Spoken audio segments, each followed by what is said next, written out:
Hi, good afternoon. My name is Attila, and I'm welcoming you to day 4 of Green Screen Environmental Film Festival.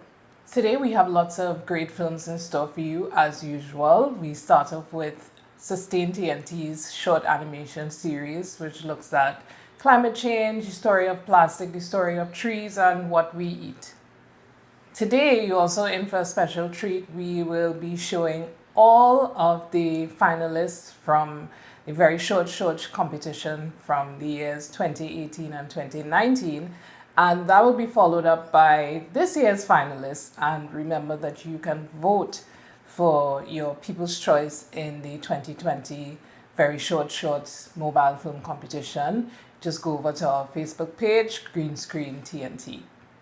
Closing off today, we have an award-winning documentary by the name of That's Wild, and it follows the story of 3 young men from Atlanta who visit and journey in the snow-capped mountain peaks of Colorado. And it's a special treat. We're going to be joined by the filmmaker Michiel Thomas, along with Michael Franklin and one of the film's star subjects, Clifford Chalmers, for a Q&A after the film. So stick with us all day. Remember to vote for your favorite VSS this year. You can vote until Monday, the 2nd of November. Enjoy and see you later in the Q&A.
Hi, good afternoon. My name is Attila, and I'm welcoming you to day 4 of Green Screen Environmental Film Festival.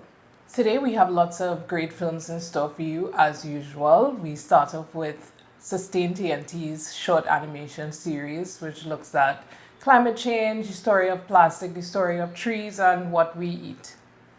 Today, you're also in for a special treat. We will be showing all of the finalists from the very short competition from the years 2018 and 2019.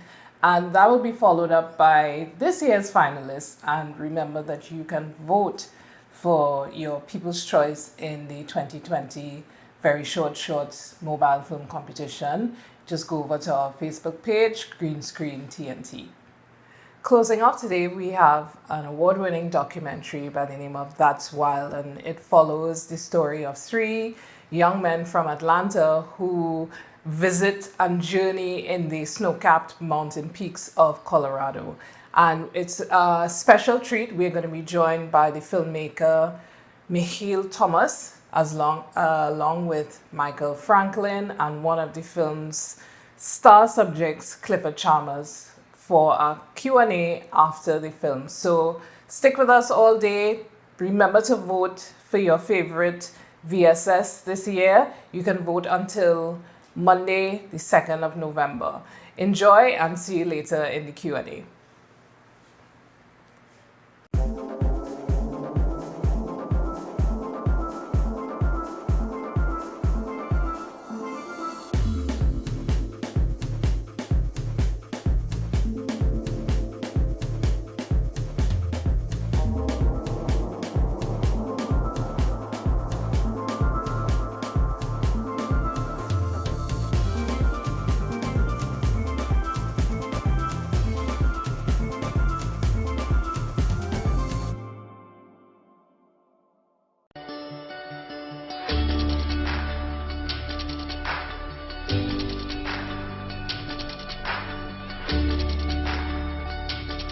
Through every athlete we have inspired, and each youth whose heart is lifted. Through the patriotism engendered across the nation, and the hope and comfort shared where needed most. Through the belief held in the potential of our people. To aspire to greatness and achieve much more, NGC's purpose is fulfilled. And our own impressive growth finds new meaning as we invest in the energy of human potential.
Our world changes constantly.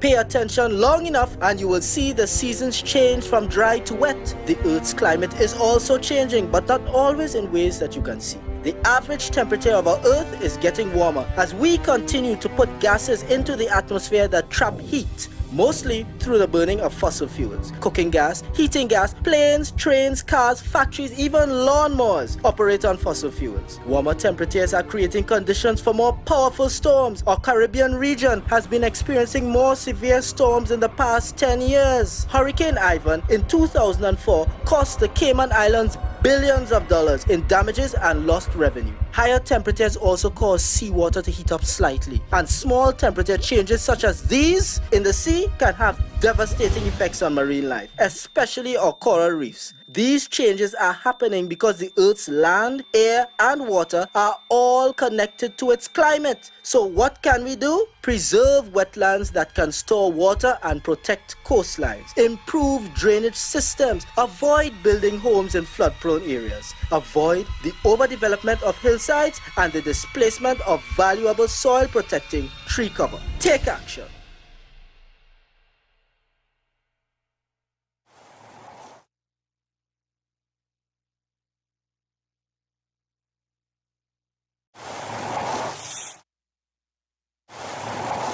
Invented in the early 20th century, plastic has taken on an important role in our lives. Its versatility and durability allow it to be used in everything from electronics to plastic bottles. However, there are a few negative side effects of our dependence on plastics. For example, to make plastic you need a non-renewable resource, oil. A big culprit too is the plastic bottle, which takes hundreds of years to break down, and most ever discarded in Trinidad and Tobago remain either in our dumps, drains, rivers, or in the ocean. Plastic bottles in the dump break down slowly and can leach harmful chemicals into the land and water. In our rivers, they clog up the natural flow of water and contribute to flooding. In the sea, they can harm turtles, fish, and birds who often mistake plastic objects for food. How can you help?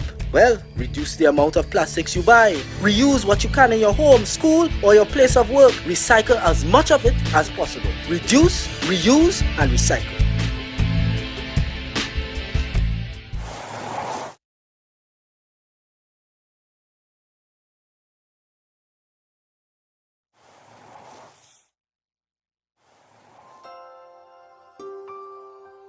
Trees are very hardworking, but they don't get the respect they deserve because they appear to be just standing around. But trees actually provide very important services. Trees with large leaf surface areas absorb harmful gases which clean the air. Forests store enormous amounts of carbon dioxide, which helps slow climate change. In our country, progress sometimes takes priority over the natural balance.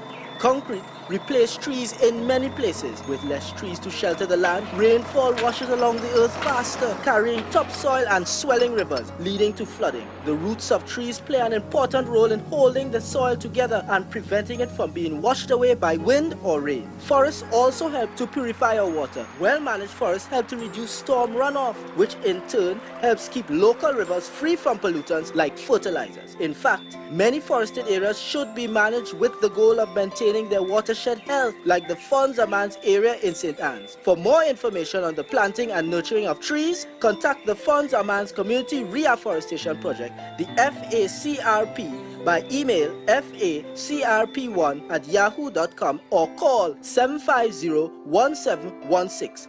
Plant trees.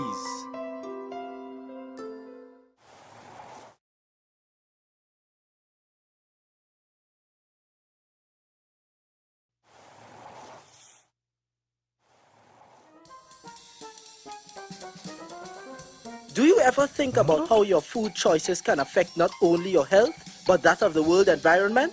Naturally grown food without pesticides and fertilizers is better for us. Locally grown food is better as it travels fewer kilometers to your table, using less fuel, packaging, and preserving the environment. Think of it like this. An apple grown in Washington State, USA, with fertilizer, sprayed with pesticides and covered in wax to preserve it, will be picked, packaged, and shipped by road, by boat, by road again, then packed onto a supermarket shelf where you buy it. A local mango, however, is grown with no chemicals, picked in maybe Valencia, and driven to the Arima market where you buy it. Better for the environment, better for you. We must support our local small farmers. Large-scale mechanized agriculture is heavily dependent on fossil fuels. Large-scale farming also accounts for 64% of all water use worldwide, making it a serious drain on a precious resource. And by buying foods grown closer to home, well, your money stays here to help build our local economy. Eat local, eat well.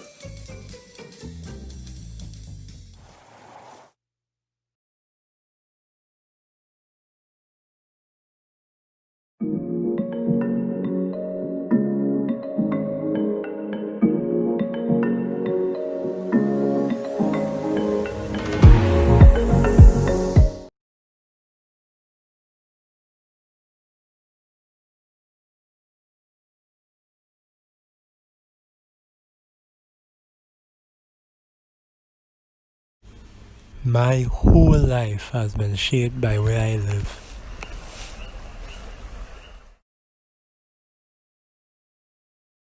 This river provides the perfect escape to relax and meditate after a hard day's work. This river has brought me happiness. We've been able to fish in the river for food, crayfish, sardine, even wabine. I've been here for 40 years, doing what I love, which is farming, and the river is easily the best part of my job.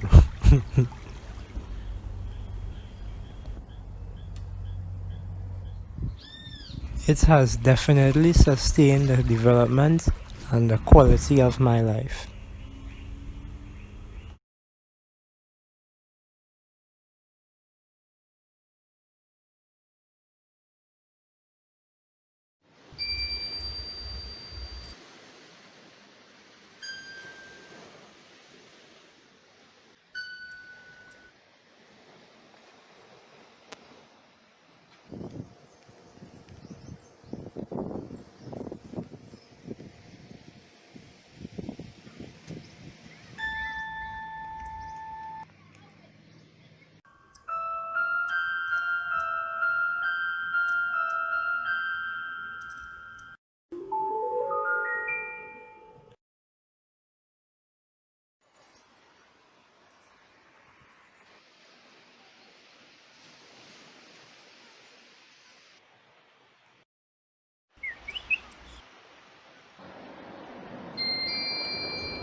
Trinidad and Tobago is my home, and growing up in such a place where joy was written on our face and where people gave more than they took and kindness was an endless book, and everywhere that one would look were our rivers and oceans. Now those same waters wash our shores, but now it's filled with different stores. It's as if what was is now no more, and something has changed us from our core. Ever since the corporations, there's been no such thing as cooperation, and no consideration for the nation as we contribute to the situation. Our waters run red with our blood, mixed with the rubbish causing our rivers to flood. It really isn't hard to see what happened to the place I used to be. It seems the only thing that remained are our rivers and oceans.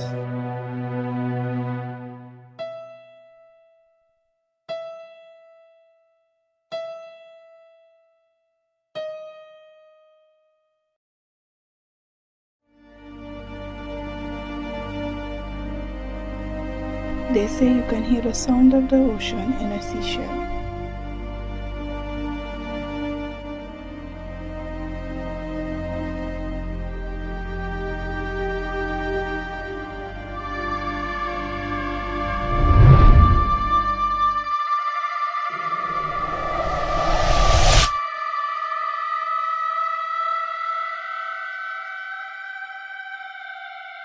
Hi, my name is Alicia King, and I want the world to know that our seas and rivers are crying out for us to stop the pollution.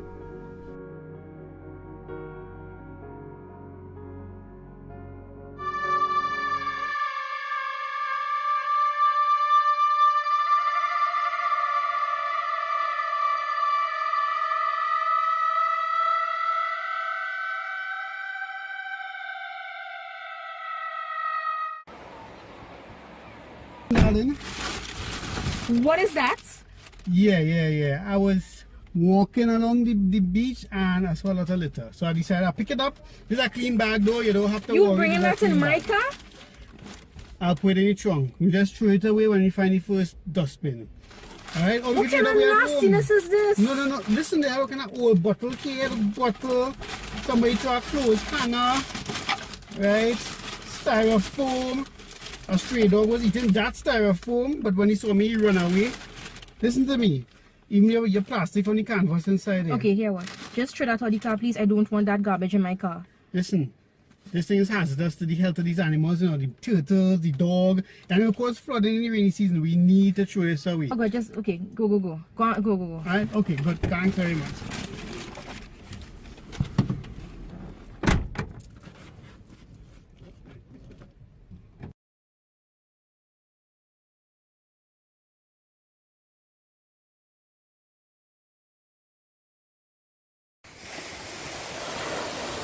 On this stretch of beach in Grand Riviere, thousands of turtles hatch each year, their first breath of life with eager steps.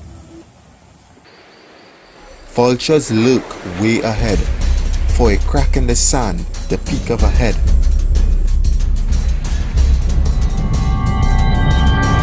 Free food, no drinks, they're in their glee.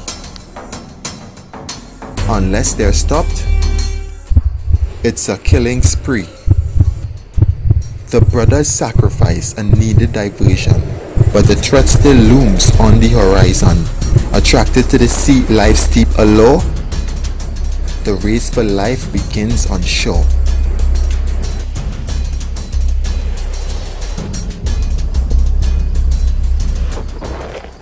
The hatchling won this race, but now the real journey begins.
Life is like a river, flowing to the sea.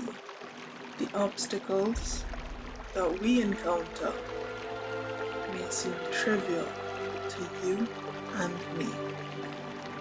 The biggest obstacle to our progress is holding on to our past, like an anchor cast in stone, not allowing ourselves to flow. We discolor our minds like spilling crude oil into the sea, trapping the beauty of life, blocking our path as we throw out the window debris, destroying our rivers and seas, killing our hopes and dreams.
What you do and just give it to me. I'll throw it away.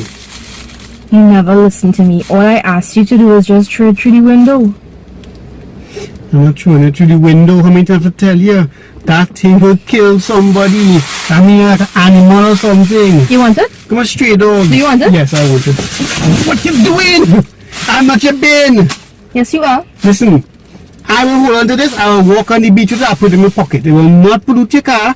When we go home, I'll throw it away, alright? Oh gosh, man, just throw it through the window. No, I tell you, this will cause flooding. You're messing up my car. This will kill the stray dogs, the leatherback turtles, will kill everything. All this. You know what? We have to clean up this beach too.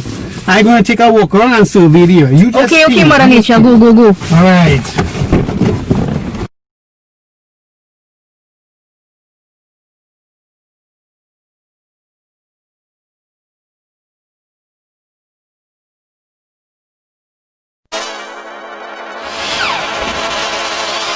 Okay, listen up. Is this on? I just have 60 seconds to save this river and that ocean from total destruction. The mission, should you decide to accept it, is simple. Think before you toss. There are many people living right here in Sweet TNT who discard their waste without thinking. They don't care if it clogs our drains and rivers and create floods, kill our fishes or pollute our seas. So we need to be watchful. We need to stop all those careless adults and kids who don't understand the power we have to build a better TNT. This is our country, our future. Time to let the adults know we mean business. Whoa, time's up already? I'll keep you updated on the situation while it progresses. This is Destiny, signing out. Remember, think before you toss.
Oh gosh, how much time we had to tell all you?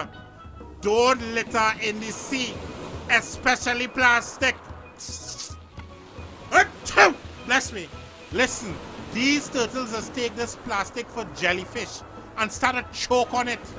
All they gonna take all their rubbish and send it down the toilet bowl and cause it to back up. Let me just say that, because some of you must just very well do that. But what you have floating in your home is your own private affair. So you see, when you reach here, it's all of we sharing the same beach. So keep it clean. Bless me. Hey, look at the time. It's my favorite time of the day. Time to eat.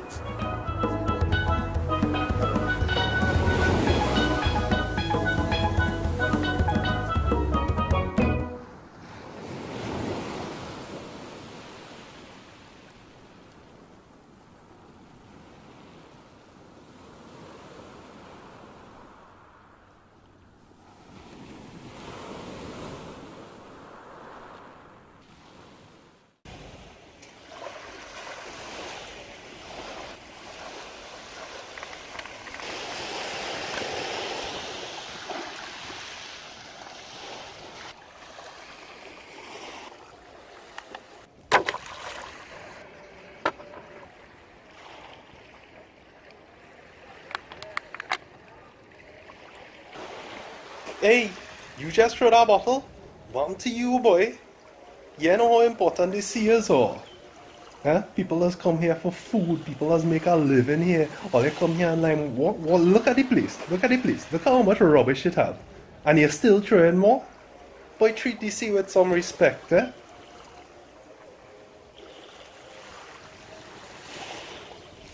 Yeah, water is life. Keep your rivers and seas clean.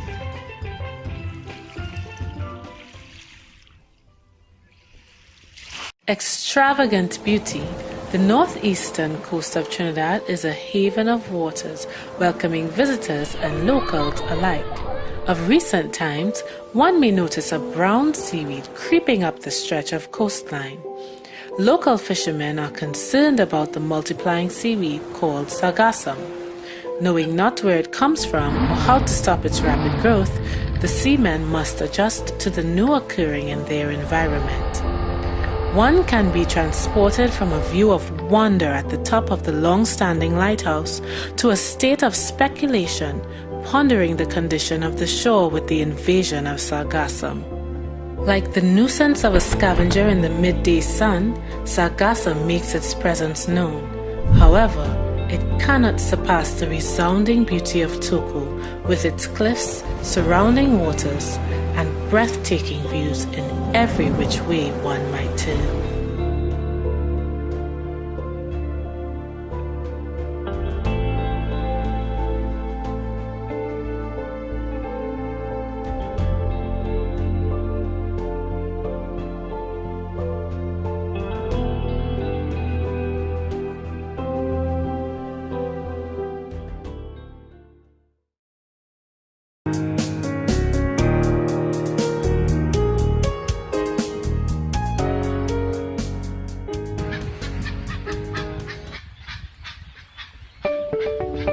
Tides are the rise and fall of sea levels, which are caused by the rotation of the earth and the gravitational pull of the sun and moon. Tides are one of the most reliable phenomena in the world. Tides stir the oceans, which makes the climate habitable.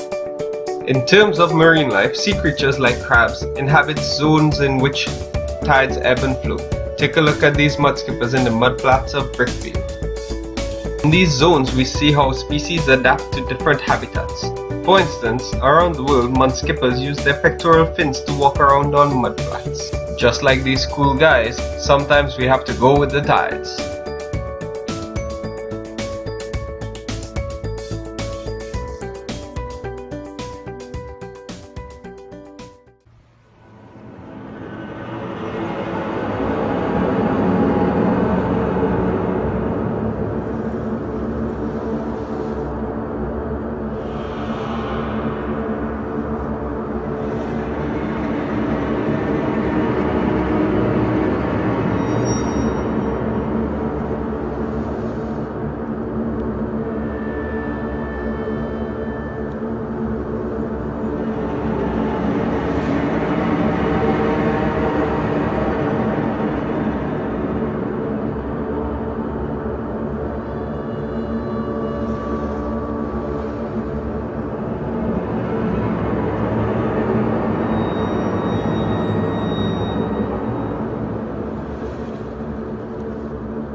Yes, all you, Toko Tim here, and I come to take a little sea bath at the beach facility here in Matura. This is where they have the most amount of leatherback turtle in Trinidad. True, true. Yes, all you. Oh, look, like a, much better. As I was saying, real people has come here to see the leatherback turtles. And boy, let me tell you, that does be a sight for sore eyes. But it does have something some people does do here. Turn. It does be a sore for sight eyes.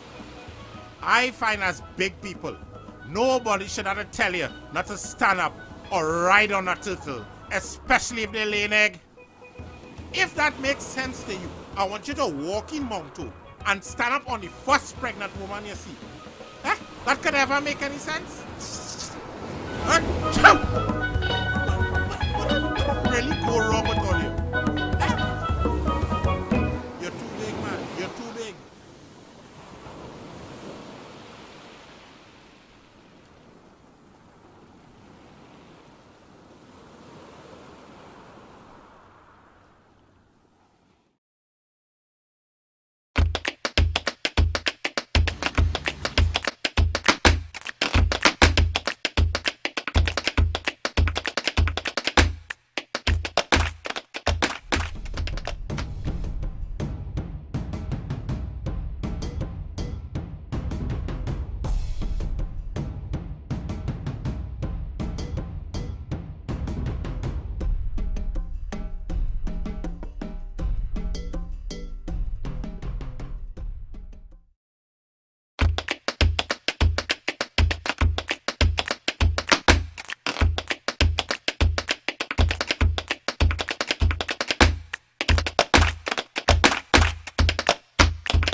The year is 2099.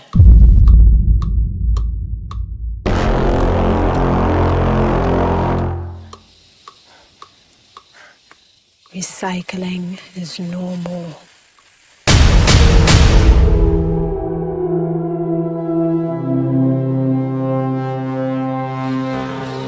Rivers have become overpolluted and barren. Refuse, god of waste, has taken over our last remaining water supply. He offers clean water in exchange for plastic.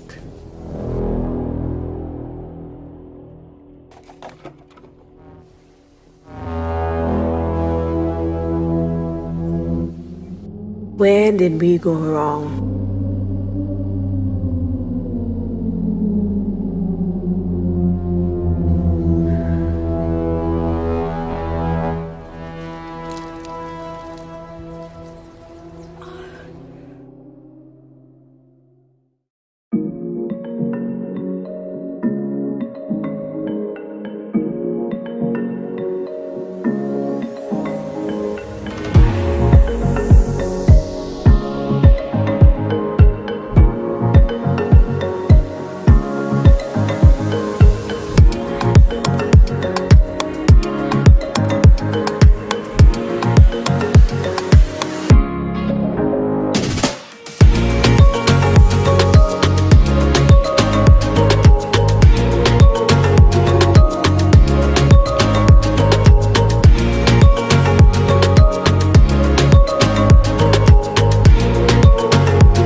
I feeling for some seafood, yes?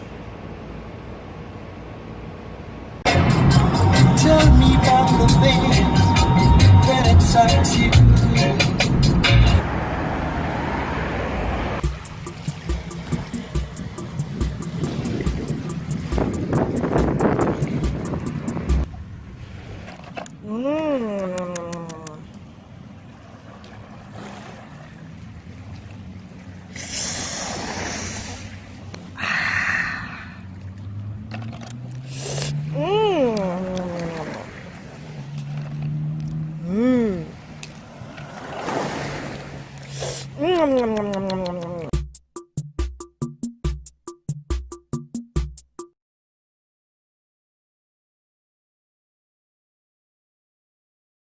Plastic bottles, metal cans, styrofoam are so easy to get, but so easy to forget.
Bread and butter again?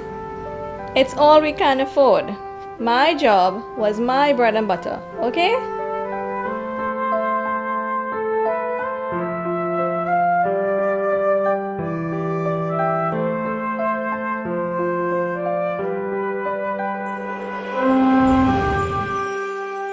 I remember the time I wasted Mommy's paela with stewed chicken and rice, chicken and chips, and a macaroni pie. I wish I had those food now. I promise not to waste Mommy's hard-earned bread and butter.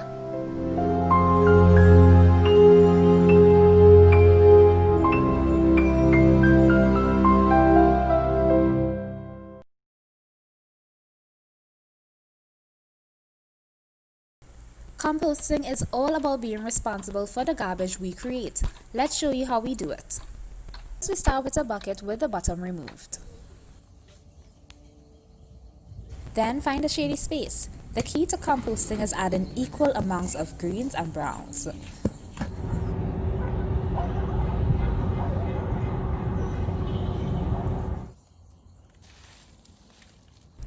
Alternate the compost materials.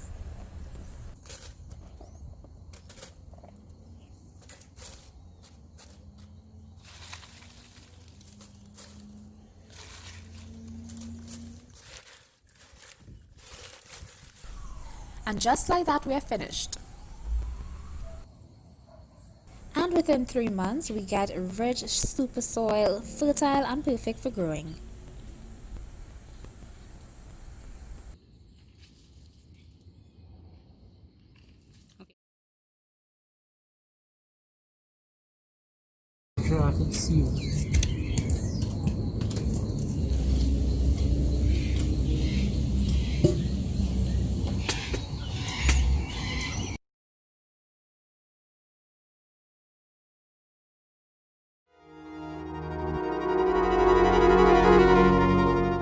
We have an obesity problem.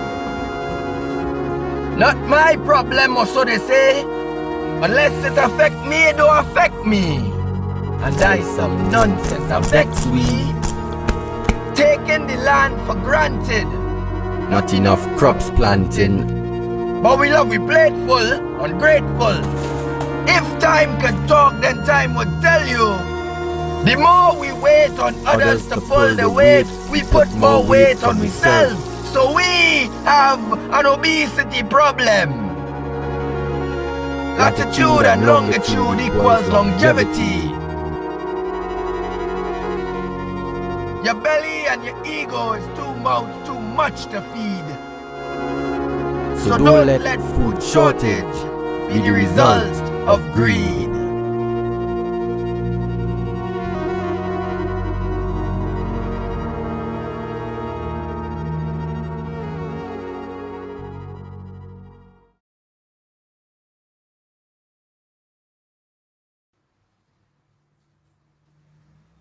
Why not eat your food? Look at your food. Why are you wasting it like that? I fed up talk to you about wasting your food. I can't handle this hour the day, you know. If you had nothing to eat, if you had no way to go, you don't think of those kind of things?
How can you help our planet in 1 minute?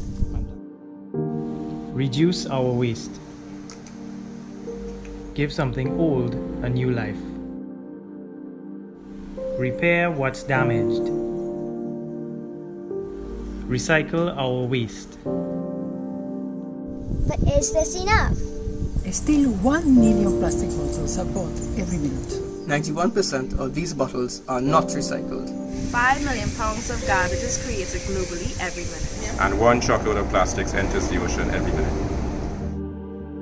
But you see, I will be here for more than 1 minute.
garbage on the middle of the road.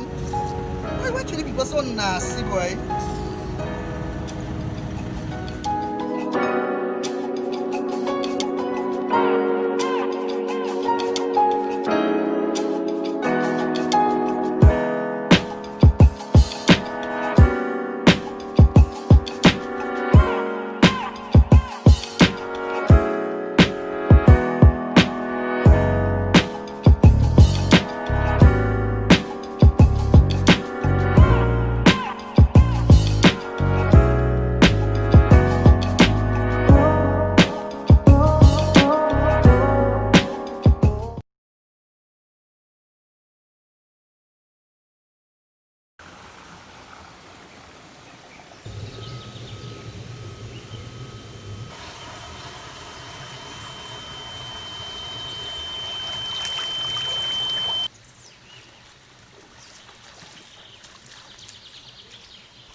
There has been reports of earthquakes, wildfires, and flooding worldwide. Scientists claim Mother Nature has had enough.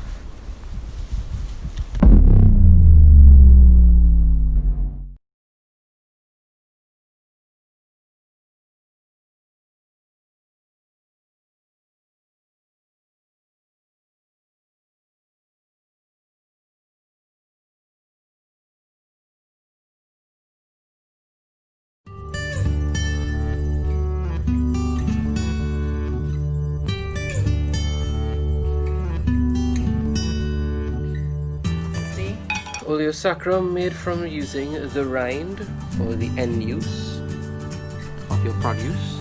You want to keep it going. You want to be sustainable.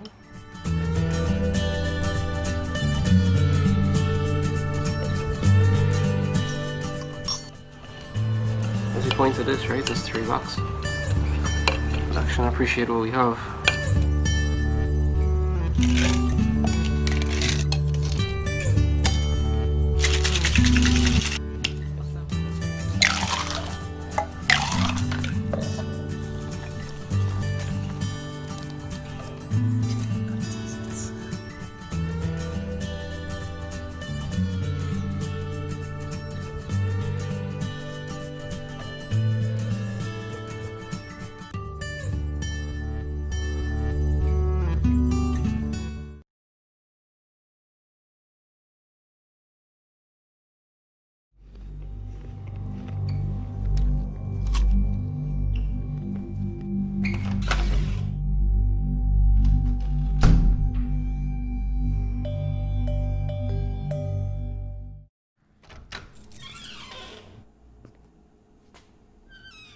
Right through me asking for phone card, girl. I sent $5 to your phone yesterday. I was sending a car for your girl.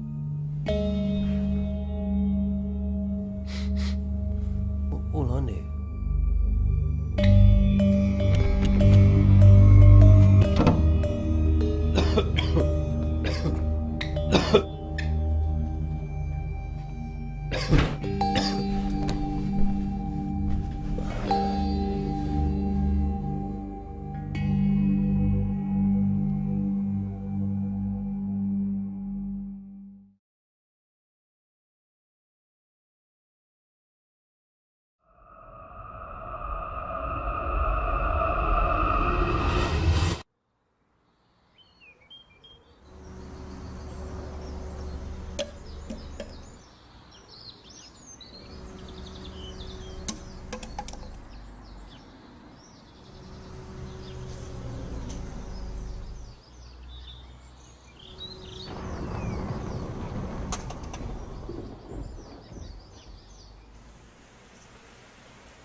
Less than a year after the Greenvale flooding disaster, over 100,000 citizens are once again desperately trying to get to safety after unprecedented floods ravaged their community.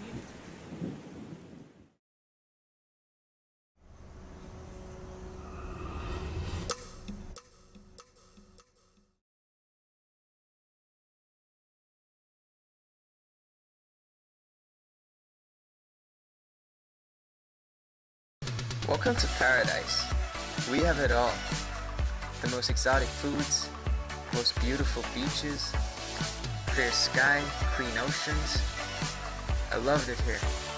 It's the most beautiful place on earth. At least, that's how I remembered it.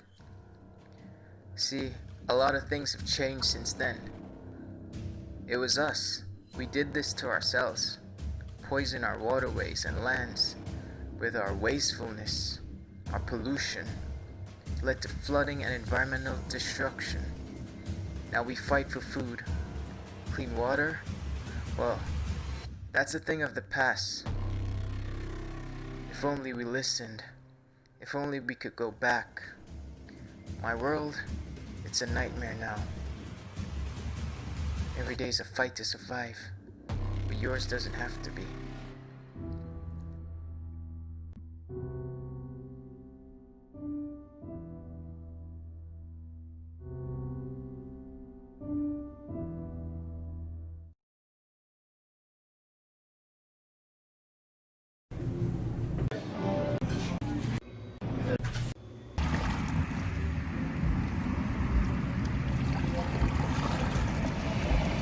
I wonder what marine animals think about eating plastics.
Frederick!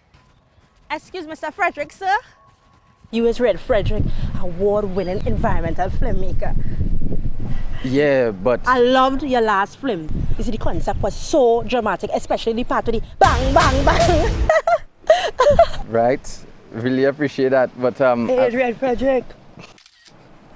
Yeah. Yeah, I just wanted to tell you, don't forget your balloon pieces on the ground, eh? No, I was just about... Yeah, we don't want it to end up in our turtle nose. Then we go out to make a film about that. Oh, yeah, right. But also, remember the word is film, not film, right? So let's keep that in mind.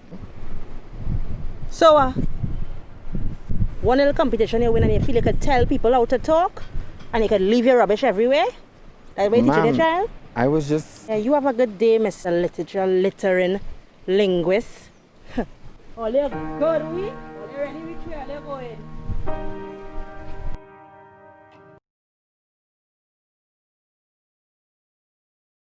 Hey, you all doing the UV half marathon? Maybe, yeah, but you want to try a game I'm playing here? Sure, no problem. It's called the degradation challenge. Match the item to the estimated decomposition period. So you're putting these in here where I think it will be.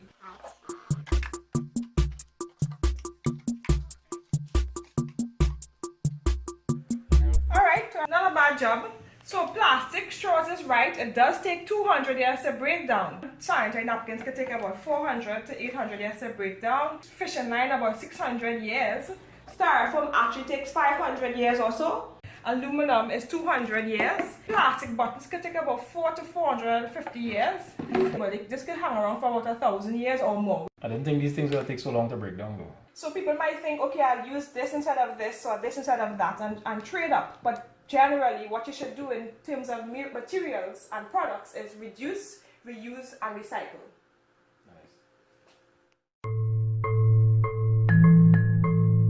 Plastic bottles, metal cans, styrofoam are so easy to get, but so easy to forget. Littering causes clean water shortage. That can never happen.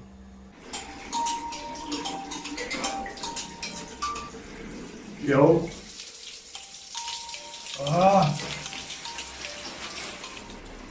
Yeah man, I know I'm coming in and what the set I wouldn't miss it, I'm coming.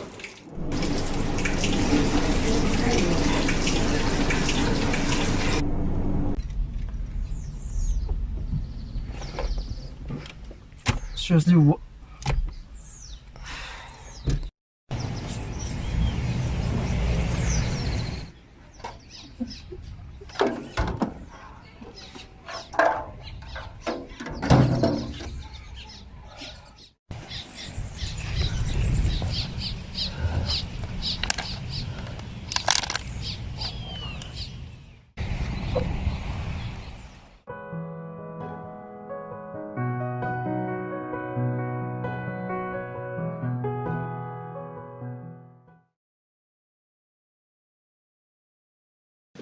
This is Kevin Julie.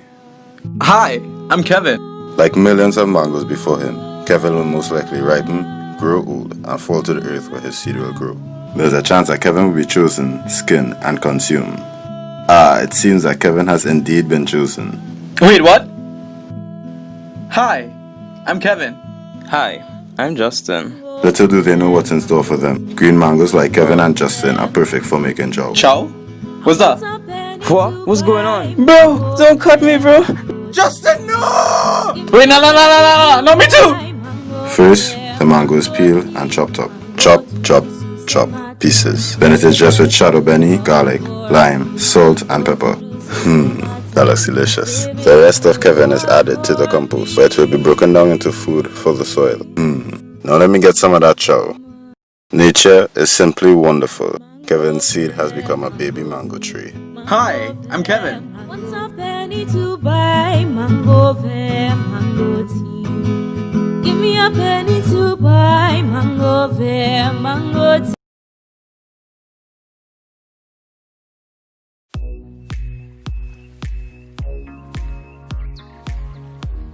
This is John. John squanders water. This is Bill. Bill conserves water.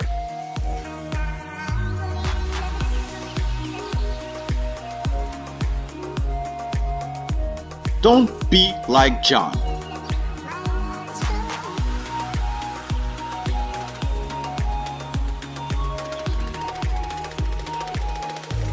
With all John's water finished, he's forced to go beg Bill for some of his water.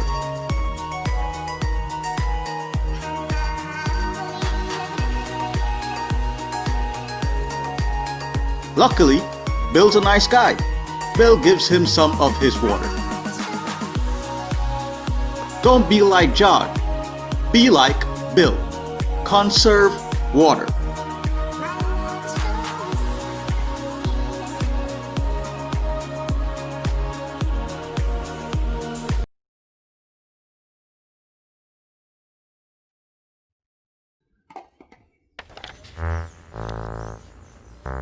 Excuse. We really doing shopping? Yes, you are clothing by improper. Improper? Yes, improper waste management. You mad, yes? I'm mad. As I walk down the road, there is trash everywhere. It's all in the drains and even in my hair. Pollution in the seas, pollution in the air, waste and garbage in the atmosphere. Diseases and floods are caused by pollution, chemical emission, water and soil contamination. Most destructive is global warming, coastal erosion cause the sea level rising. But I just love trash cause it's my thing. I'm in trash heaven, I'm in trash heaven. So waste not, want not, darling. If only don't throw waste everywhere, I would not want it. At least I recycling. Who mad now? Hi.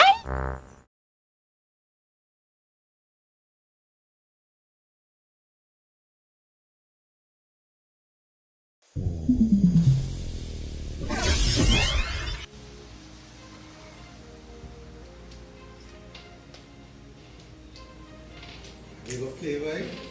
Nice game, man. Alright, okay, this is the main egg down there.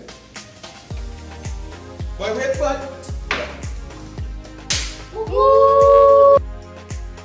Wait, Chad. No, but don't waste my waste, Chad. What is it? This is the garbage? No, that is not garbage. Garbage? No. I have a composting bin. That is not garbage. Don't waste my waste. But this is my compost bin, Chad. This is where I put more organics to decompose. And I take a little sawdust and throw it in it to keep down the smell. That's real science, but in a couple of months, all this waste inside I get decomposing and I can use it outside in my yard for my plants and things. I got to let don't throw away my waste, don't waste my waste. Sorry. Right? Next time you get a slap with it.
Buddy. Hey dog, what's this scene? It's been a minute. Dog, this mask is real pressure. COVID free zone, dog. I say I'll come check you before I go check my girl. Well, it's no problems by me, boy. She want me come over because I can video call she. The internet here is also not that great either, so.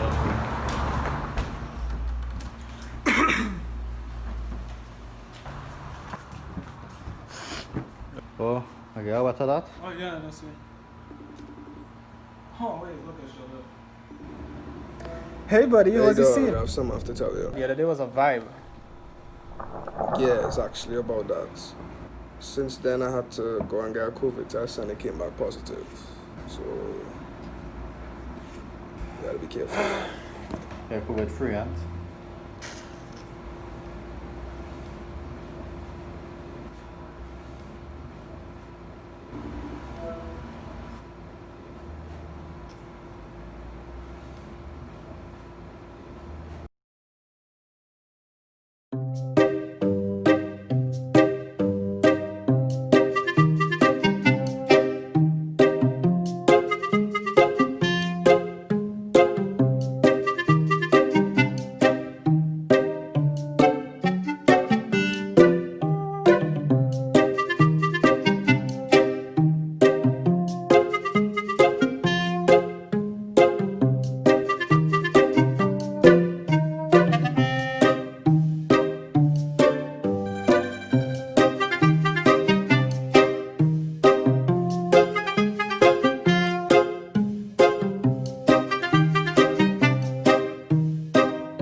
Let me get a man. I'm a private test later. A pleasant good day and all God's blessings. Nah, man. Father, Mother God. She's serious? Cover us in your blood, that we may be lifted in your light. Should this be our last day on earth, know that we look forward to seeing your kingdom of heaven. I used to press the bell to get out a maxi, then pay between $5 to $8 for a drop. Now, I just sneeze.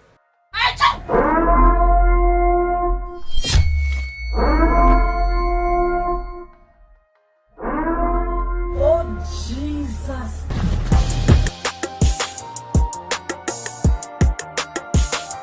Bless you. Lady, if I had $1 for every time I sneeze, then I'll be truly blessed.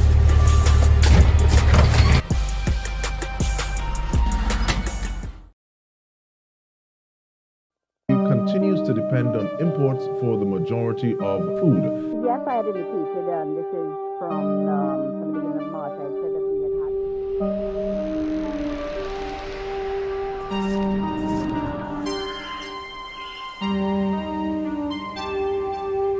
Food and medical shortages have been in short supply and in some several countries around the world are experiencing a shortage in their food supply.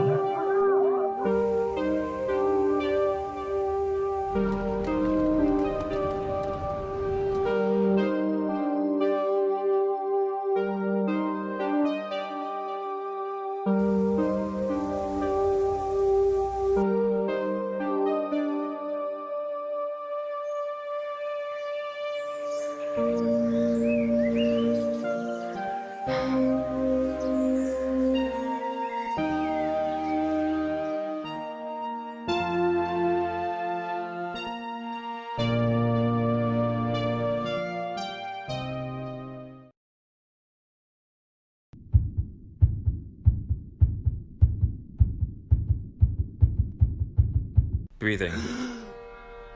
It's always been a task. It's like I've been wearing this mask long before any government had to ask. Before this normal became new, before it became news, before it became mandatory to wear them while out, be it safety precaution or noose. Mask on. Hands under, my tightened chest up, air chamber loaded and cup. Better be safe than sick. Better to layer these masks on thick. Lay them and pray you don't get sick. Feels like taking a swim. Like that deep breath you take just before diving in.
Solia, I don't really want to touch you, you know.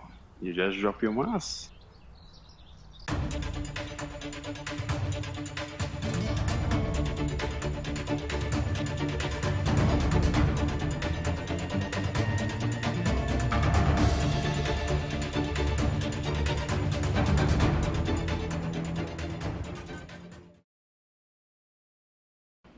Your Honor, we humanity are suing Earth for damage to property, loss of profits due to halt of economic development. Your Honor, I object. The same economic developments were assault on Earth. They were unnecessarily producing waste material and inefficient use of energy. Unnecessary. Yes, unnecessary. How much You plastic do not you find need? it necessary. There is more This is plastic going in the to ocean. implement than- new ways.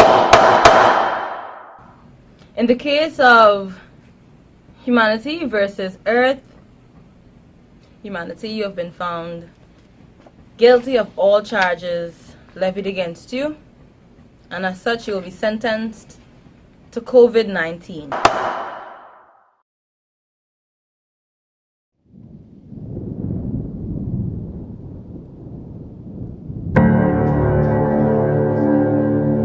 You only knew what they told you, only saw what they showed you. It was stifling. I just couldn't breathe.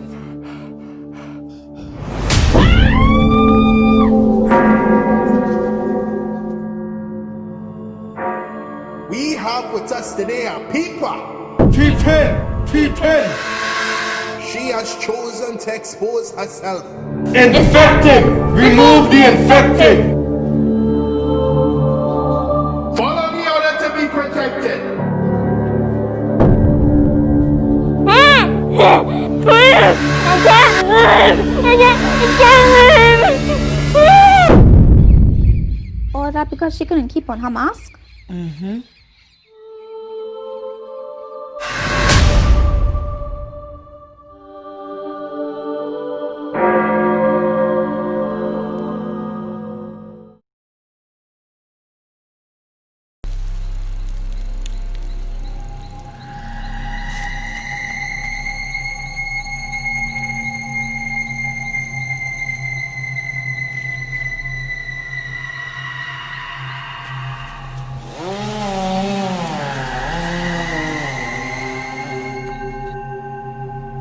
Say that we care, but how is it that we don't hear Mother Nature's screams? It's like we willingly cover our ears to all of our cries and close our eyes to all of our stop signs. Trees are what keeps us striving. We literally breathe the air that they are creating, eat the fruits that they are bearing. All this carbon sequestration happening, all our water purifying. With all this mask wearing, we need all the oxygen that these trees producing. So please, instead of cutting down, how about you plant up? Because trees are the only thing that sustain us.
Alas, wow, she's amazing.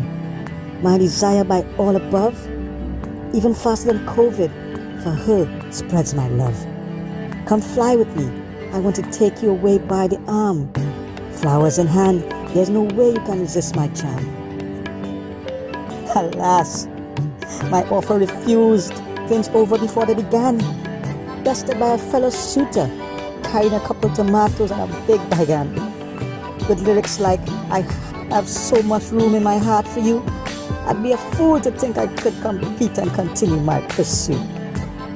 Alas, nevermore, was not to be. This Casanova lost out in love to a foodie. She much preferred the other guy, hence I'm left all lonesome to cry. My approach with flowers rejected by the dove. Now I know without a doubt, no food, no love.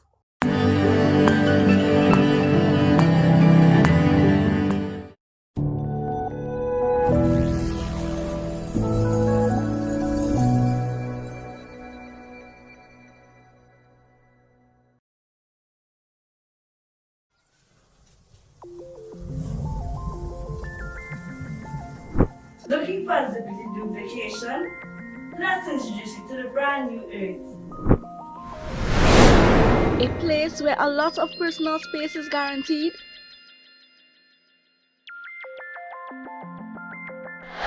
Where non-precautionary actions are prohibited. Where there has been an explosion of its virtual capacity. And it's also a beautiful place where a clean space is maintained.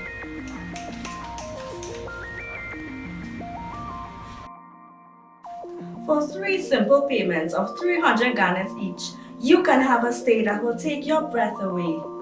Ring 2020 New Normal, that is 2020 New Normal. Earth, your quarantation.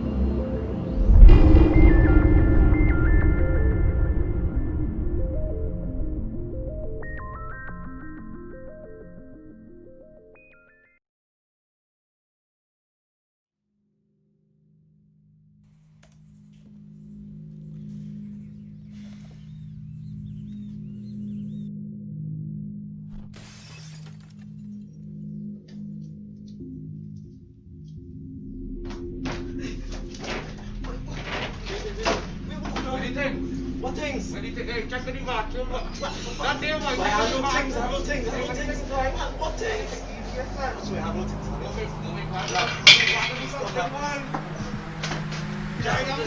Hey, so watch him on.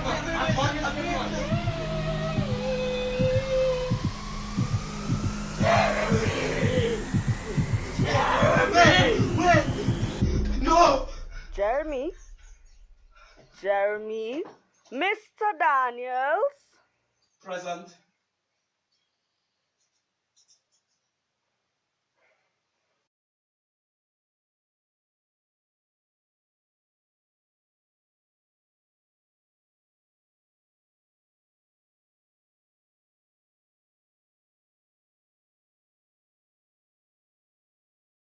COVID-19 cases has been on the increase. Members of the public are advised to take all precautions to prevent further spread. Ever since the coronavirus pandemic, everything seems to be behind. Behind borders. Behind with education. Behind masks. Behind sheets. Behind payments. Behind screens. Behind walls. Is this the new normal? How long will we be left behind?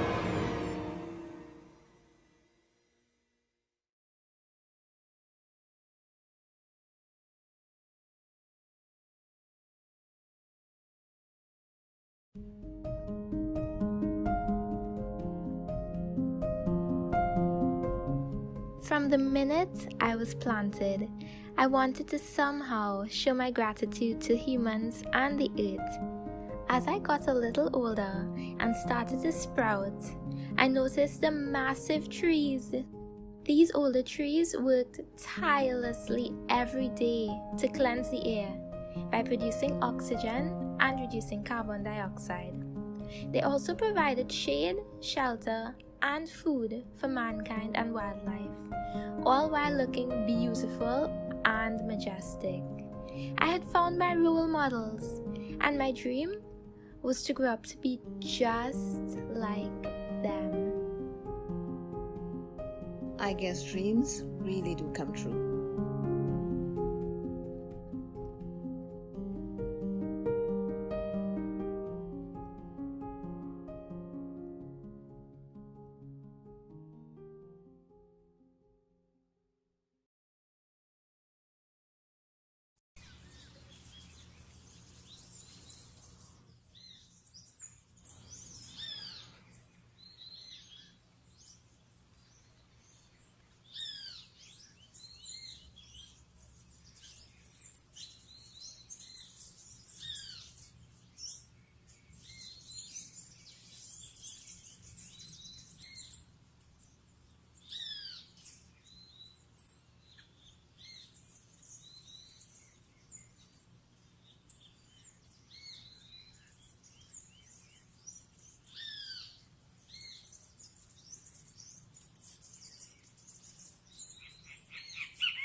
You've never lived until you had to send them 6 inches under.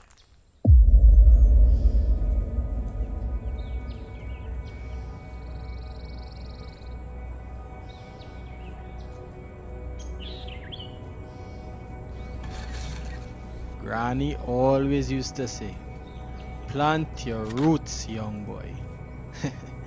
Deep down, I knew it was more than just plants she was talking about. These here, they are my children. I take care of them, and they take care of me. A family like this is enough to make my granny smile.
So to reiterate, as of today, we're asking all you teachers to be more accommodating and accessible to your students.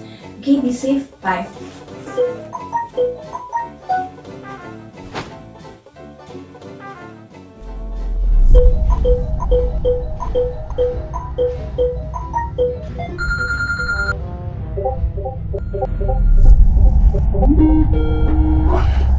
As I was saying, DJ Mackie, those children and those teachers really need to step up.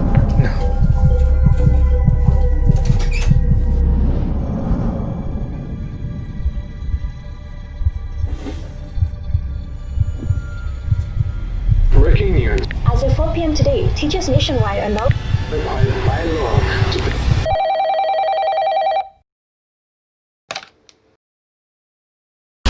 Mr. Whelm, sir, I need a multiple choice answers for the past papers you gave us yesterday. People in the group chat tell me all kinds of things, but I want to see for myself. You can send it to me.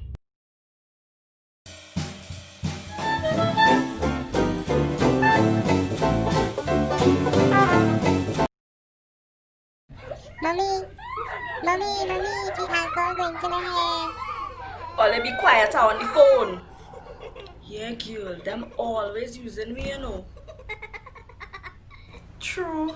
Them pull me and my entire family off the shelf since this whole thing. Look, Masky calling. Sorry, girl. Oh, what you want? These days are real nice. Me and my girl going out and I getting to see everywhere.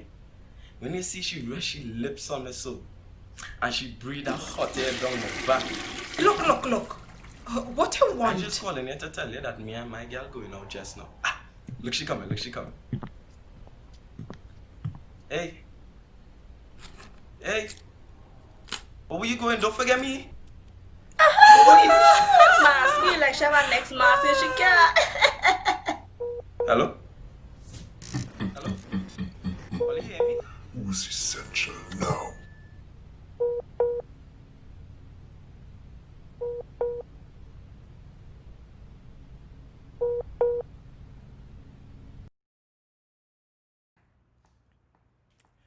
Hey, it's your boy Deshaun. You might know me as Karani Bacchanal on socials.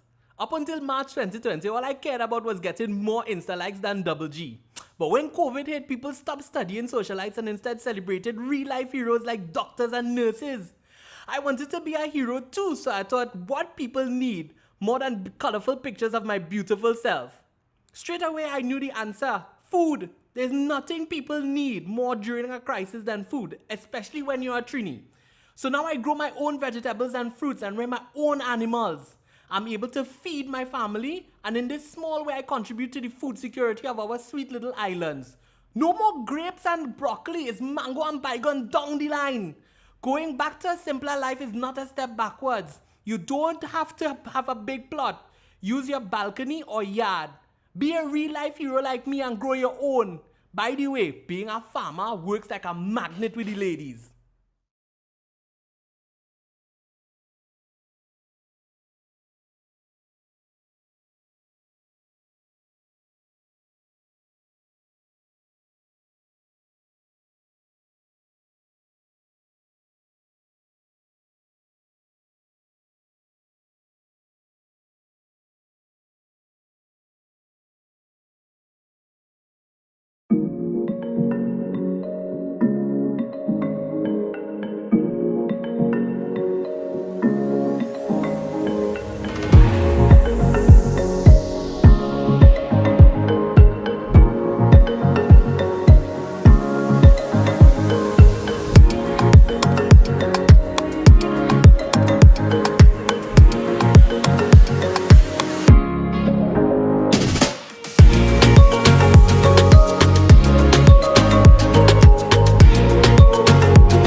Yo, that's crazy. You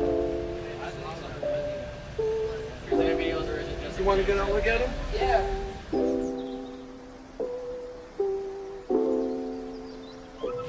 That's crazy.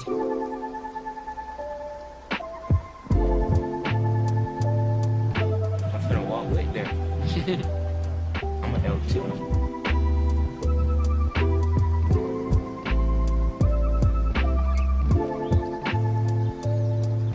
Brother Mountain. You never see something so breathtaking in your life? Look! Did you see the blue rays right there? It looks like God coming up.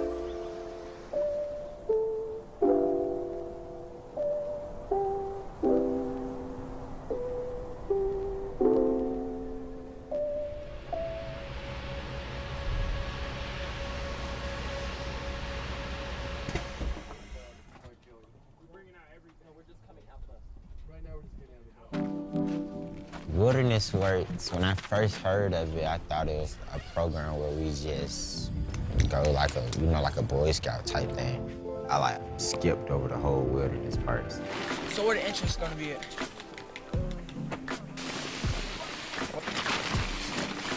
Man! I haven't even seen the outdoors, I just heard stories. But I believe that I was meant to be here.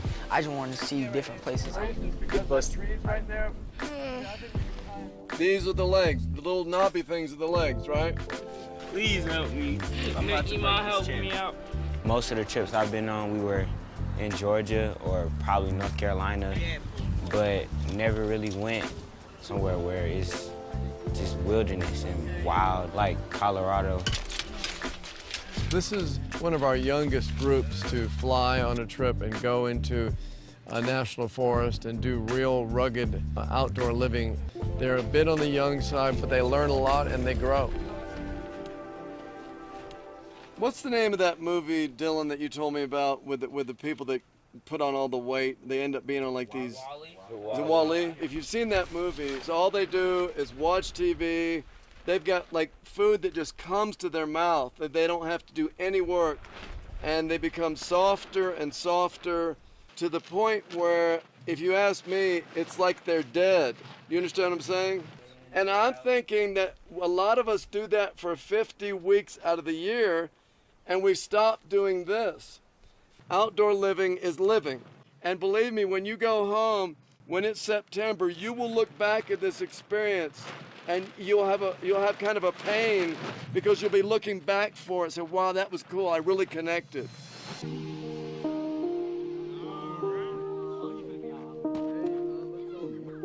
Cliff, you still in? I was very fortunate as a young person. I was in an orphanage as a baby, and I was blessed with being adopted by good parents. And I grew up in Miami Beach, Florida. And my brother and I, we were canoeing in Biscayne Bay and boating and sailing and swimming and going to the beach. We were definitely in the outdoors. When I was in Mercer University in Macon, Georgia, we started to work with disadvantaged kids, and I began to appreciate how powerful outdoor living experiences would be for them. And I realized that taking this to the next level, establishing a nonprofit, is where I needed to head, and that's what I've done. This is our first city camp of the year, so why don't we do this? Let's all say what our name is. You want to stand up and say your name? My name is Jake. Oh, I like that name. That's a cool name. Where do you go to school? Parkside! First impression, he was a stranger, really, but he always was making jokes. We got to do the special handshake, okay? Who's that back there? I didn't know him first, so I just called him weird. What is the name of this organization, Victor? Now, look at the forest. The green is the forest, right? Can wilderness work if we're working our way towards extinction? No. When I first seen him, I thought he was like this old, white, grumpy man. So I didn't know what to expect. Outdoor living, it tends to be male-dominated and it tends to be Caucasian. So introducing these ideas to the children we serve, which are predominantly black children, it's a tough thing to attempt. How many people know where we're going next? I can't hear you. I With me being there, I think it helps because I am black, I am a female, and I do come from the urban neighborhoods, so I am very informed, very in tune with these kids. Y'all just lost your turn. Ebony Martin is outstanding. The two of us work together very effectively. I don't look at him as the white savior, and I don't think he looks at it as, oh, I'm helping these black kids out, but I'm helping these kids that in any other situation couldn't afford the opportunity.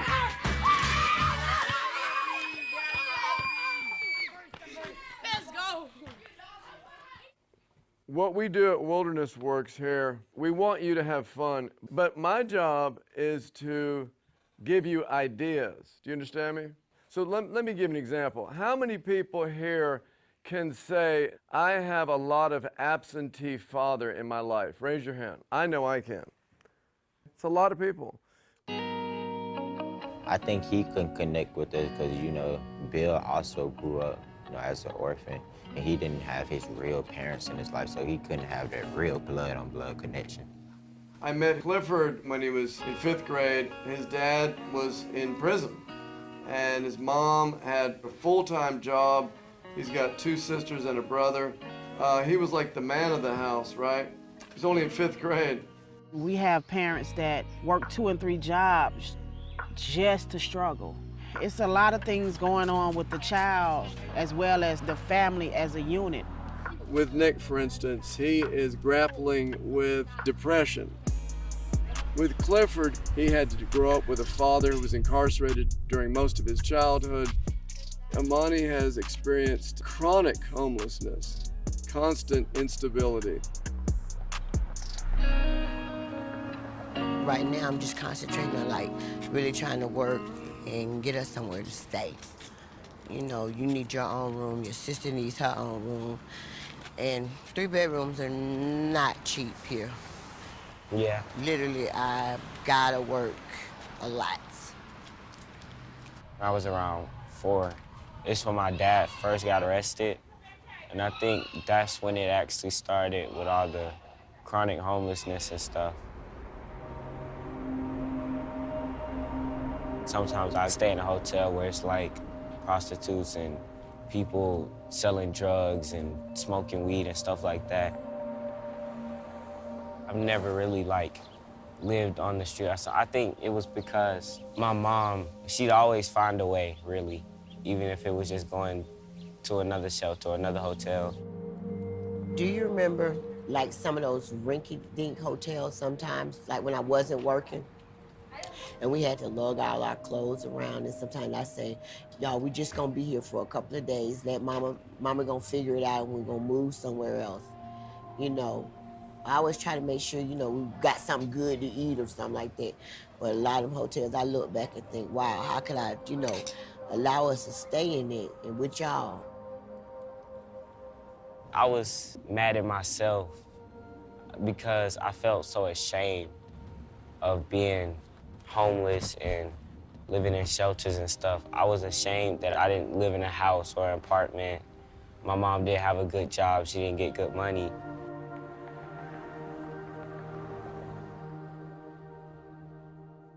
I was staying at Nicholas' house, another shelter, and there was a sign-up sheet for something called Wilderness Works.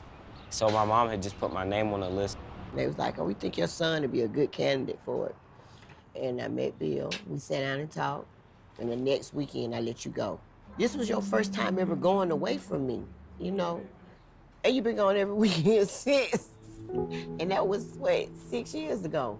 I remember how You've been going every weekend since. I used to pick me up, and I get mad because I was leaving. I started crying. You didn't want to leave the camp. Mm-hmm. So you was just having that much fun. I used to always say, Bill, your new white daddy. He did say that. You don't remember that? Yeah, I do. Mm-hmm. Oh, Bill. I believe that Amani is in a period of processing. By careful, repetitive experiences and reassurance, we do think we may be countering this negative energy in his life so that he feels like he has value and that he is worthy and that he can overcome this neglect that he's faced as a child.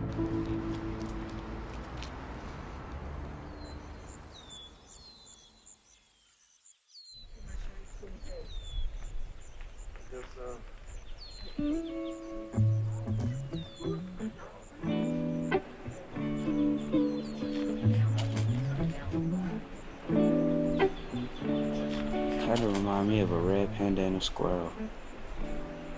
If they had a baby, but that would be kind of weird. But fight at the same time. I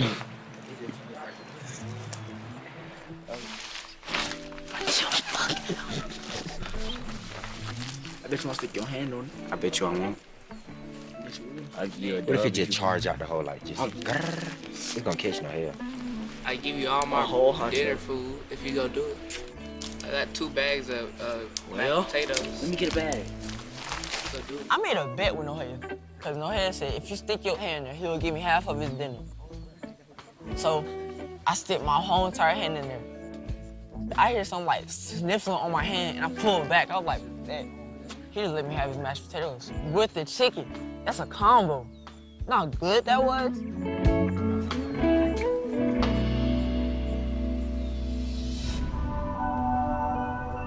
In this particular trip, initially we're acclimatizing for some high altitude backpacking, so we spend about 4 days in Rocky Mountain National Park as we anticipate going on to the Snowmass Wilderness outside of Aspen, where we are going to be climbing over 12,000-foot peaks repeatedly. Bro, we in Jurassic Park right now. Whoa. Oh, they getting on the trail. Yeah, that's finna scare the shit out of somebody. I swear, boy, they finna have a heart attack and a stroke.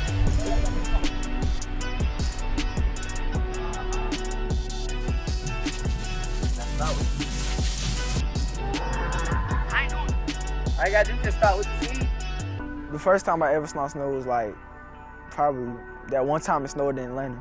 But that was my second time seeing snow.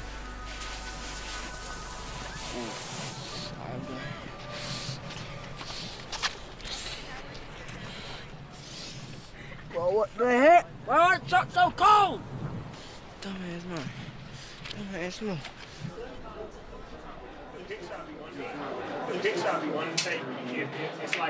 Are you feeling some altitude, maybe? What happened? Did you not sleep this game?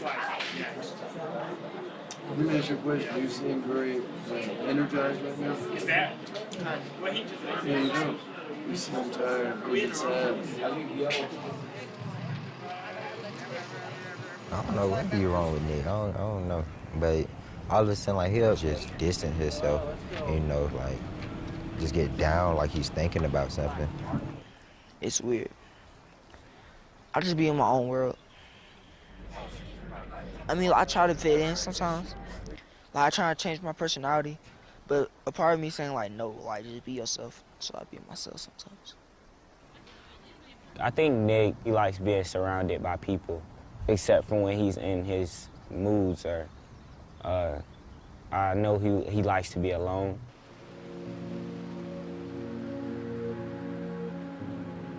I'll separate myself from the group just to, like, connect with nature. Because I never seen, like, nothing like this in my life.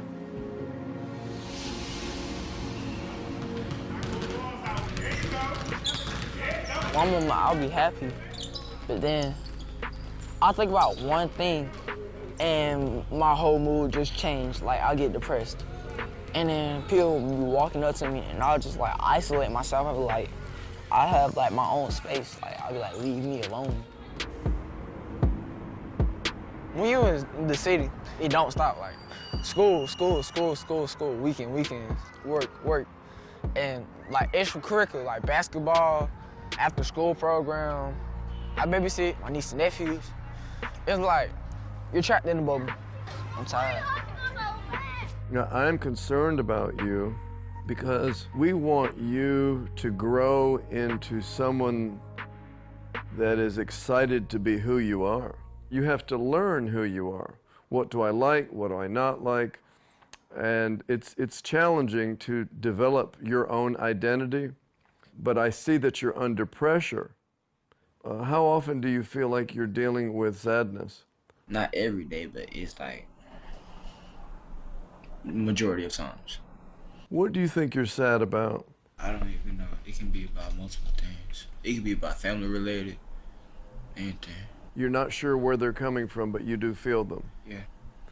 And other times you feel really good. Yeah. And we all go through this. You're not the only one. And you know that you have us to talk to, right? Miss Ebony is always there. You know I'm always here. Anytime you want to talk, you know that we're here to talk to, correct? Yeah.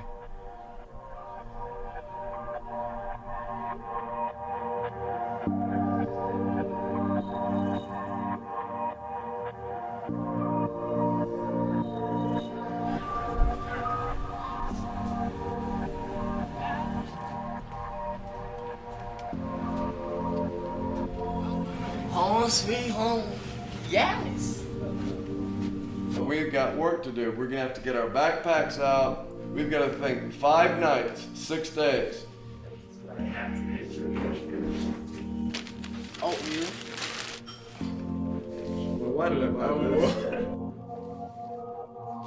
I got too much dry food, bro. I don't know why you put it in order if you're gonna stuff it back in the stuff set. Just it's gonna go back out of order.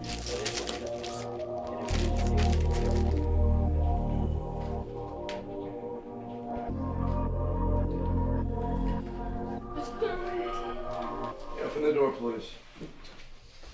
That's how you do it. You're welcome. You're welcome. You're welcome. You're welcome. Now let's go to an interesting conversation. Tomorrow is Father's Day, and part of my job actually at Wilderness Works is to combat fatherlessness.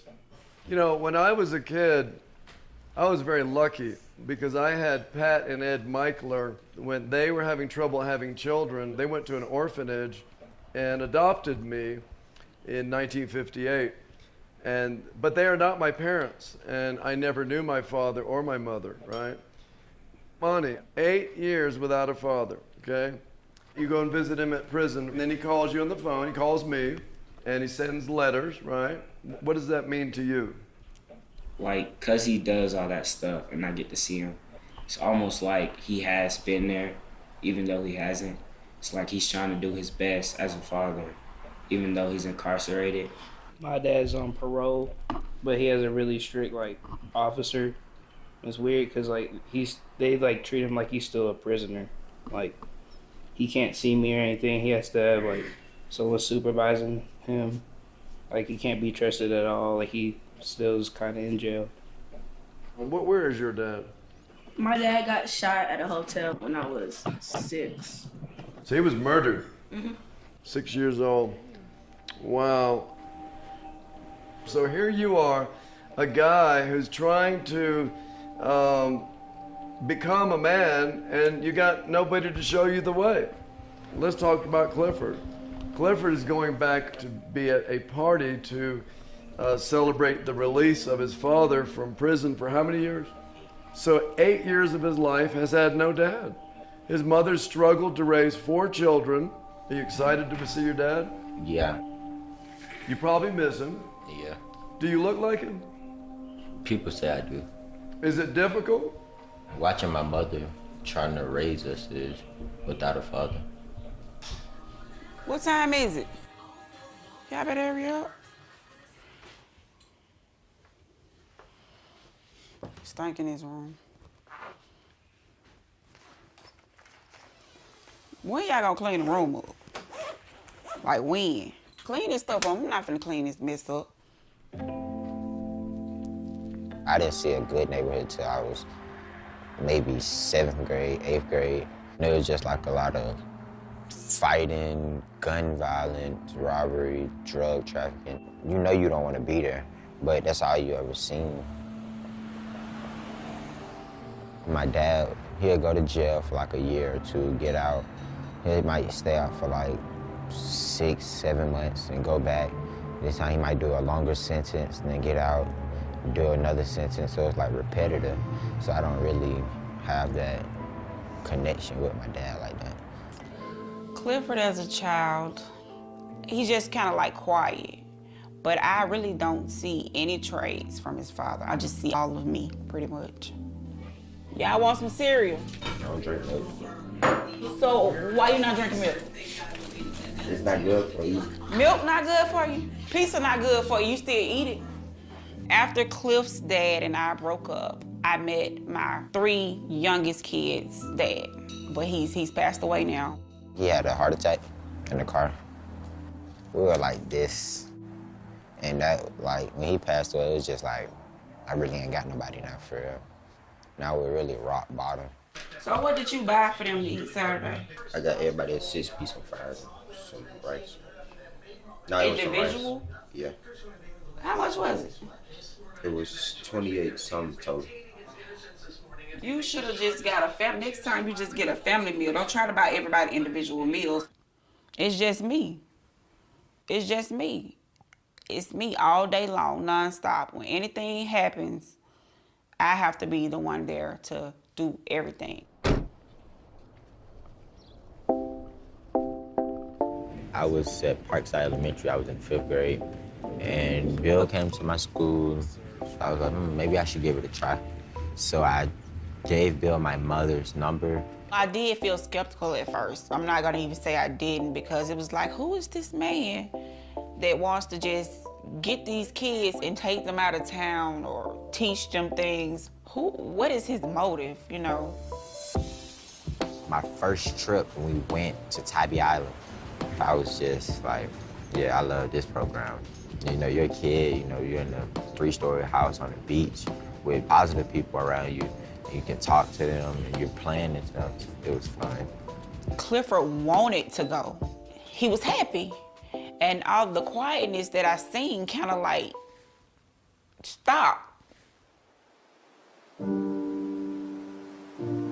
Wow, nature, it's like a drug. I don't smoke, so basically I call it my high. It just feels some type of way. I can't explain.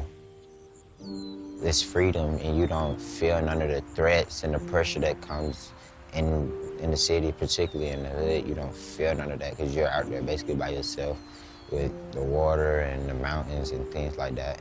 And it's just a stress relief. Clifford has been on many, many trips in remote wilderness across the United States, and the younger kids are looking up to him. So I'm very excited to see Cliff and his development in the direction he's heading in.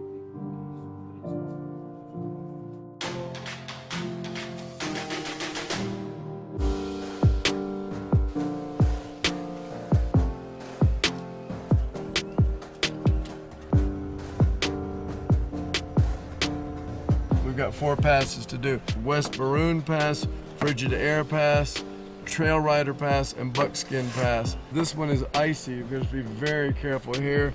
A pass is like almost like a U, and you climb up this mountain and you go through it, through the U, and then you go down. A 4-pass loop is basically 4 mountains. It's going in a loop. It's basically what it means. Like, Pack your trash, bury all human waste. If we have to go to the number 2, we have to dig a hole 6 inches deep and make sure you fill up the hole or whatever when you're done and cover it up, etc. Any questions? All right, let go. Let go.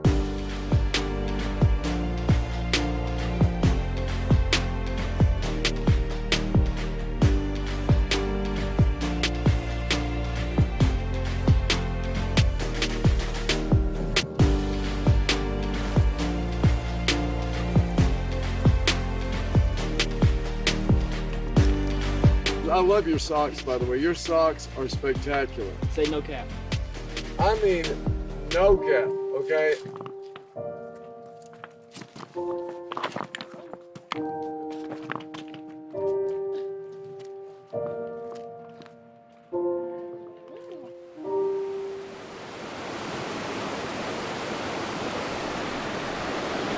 I know, I feel it in my toes.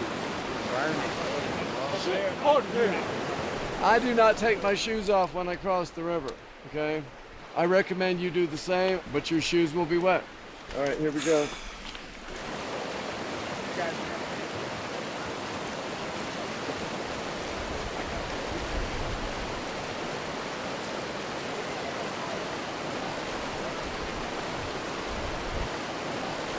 me if I need your help.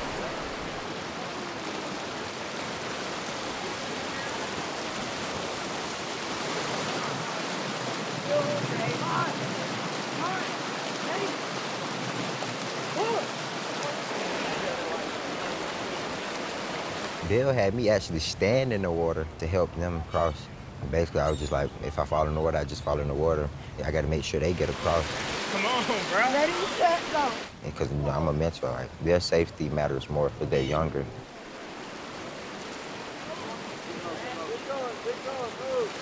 Everybody got across safe. But when I got out the water, I couldn't feel my legs. And it stung. Like I got stung by a bee. Y'all did a good job. By the way, if I were you, I would wipe off my face, too, because the whole side of you is just, you look like somebody who just got out of war. Yo, bro, low-key, that shit was fun, though. That was fun. So this is where we are. So really, tomorrow, we will probably do 2.5 times what we did today. We'll have to get up early and make it happen.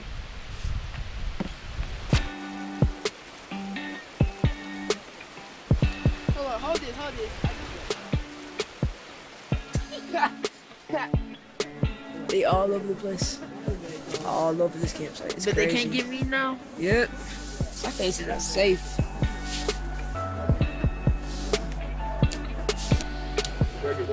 Turn that joint joint down, bro. All right. Okay. Watch the road, a bit. What the world? I know something on the bottom. No, buddy. Turn that junk off and then take it off. We're gonna blow up real talk. This is black bear country. Absolutely no food in your tent, ever. I'll trade you some Cheez-Its for some flavors. Man, I don't like Cheez-Its. Block his show, fam. Oh, let me jump in. Yeah. Hey, fucking his face, bro. Is that even really fair? See? I don't know. You the one who traded with me. Take backs. Let's try this. No take backs. Look fun. Everybody, we're gonna have a meeting. Let's bag it all up. Everybody has got a bag of food, right? How many canisters do we have that actually have some room in them? Well, we've got 3 that I can see, right? We didn't realize that we didn't have enough bear canister. Bear canister is basically a help. Like when the bear come and try to get your food, they can smell it because their nose are powerful. So when they come, try to get the food, they can't get into it. So here you got these big bags of food. Let's talk about what can happen here. One is if we're not able to secure the food, the bear can eat the food. Worse yet, somehow it leads to bear interest in us in the tents and somebody gets bitten. Worse than that, there are stories of bears pulling people out of their tent. You guys didn't think about this when we were at the house, did you? This is serious. When I first started, Bill would talk about bears coming to get our food, or they can go through the tent. If they smell anything on you, they'll kill you for it. And I thought it was like, oh, all right, that's not gonna happen to us. But about 3 years ago, we were in Wyoming, and I was in a tent. And all of a sudden, I hear, bear. So I get up out of the tent. I'm like, oh no, this is not a dream. You look, and it's like this brown grizzly bear, like 30 feet away from us, just circling the campsite. I didn't go to sleep probably 3 o'clock in the morning, paranoid. Since then, yeah, I knew, like, it's serious. All those stories I was hearing, it gets serious out here. Let me tell you what, as we keep progressing, we're gonna get to a certain point, which is the halfway point. It's also the riskiest point because if something happened, we have all the way to go to come back.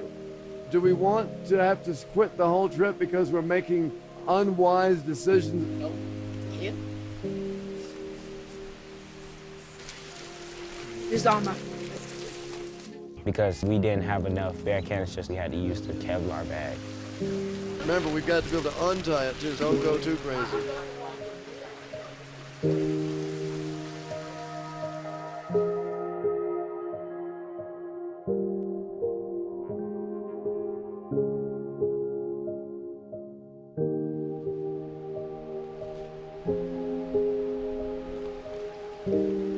I felt like I just zoned out. Like, you're just taking it all in and you're connecting with the animals, like on some mind power trick type thing.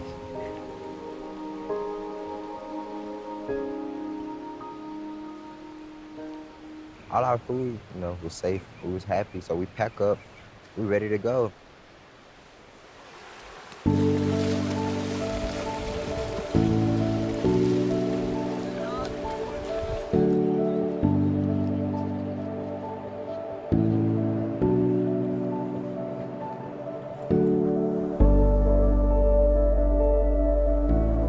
feel like the pass gonna go up to where those rocks are. Bill was talking about if it was a day that we were going up a pass, we needed to move fast because if it was raining, you were up so high that you could actually be struck by lightning. That climbing was hard. And you look and you see Bill like 1,000 feet away up in the air, like he like a dot. You like, oh my God, crazy. Can't breathe from that. The air is too thin. Can't breathe. I'm faint. Where we going though? We all think it's food that fuels us, and it does, of course, but oxygen fuels us. It's amazing. I feel like I'm gonna faint.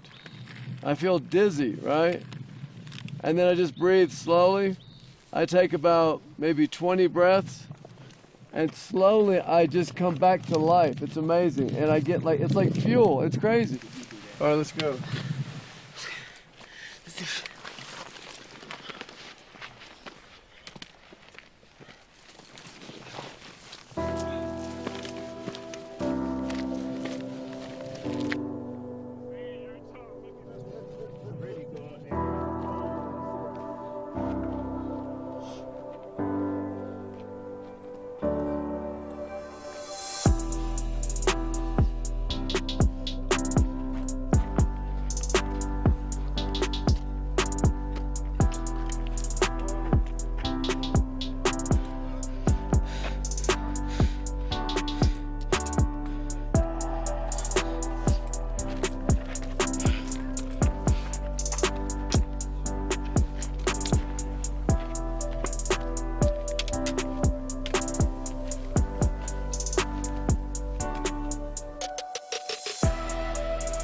Getting to the top, it was a lot to take in. Just seeing these high mountains and these trees, these valleys, and all this other stuff. I felt like I was on top of the world. Right up until that time, I didn't know whether our group could actually successfully cross these passes that are close to 13,000 feet. But I saw, once we did our first pass, that we were able to do so, and I was more confident about coming passes. Y'all want to do the trail? It's probably going to be a little bit longer. Y'all want to go down the snow where we could just meet Bill most of the way. Bro, I'm trying to slide real talk. Y'all trying to slide? Because if we well, y'all try to slide. Let's do it, bro. Let's go, Brian. Down the snow. Real talk. We go. Oh, we go. Oh, we go.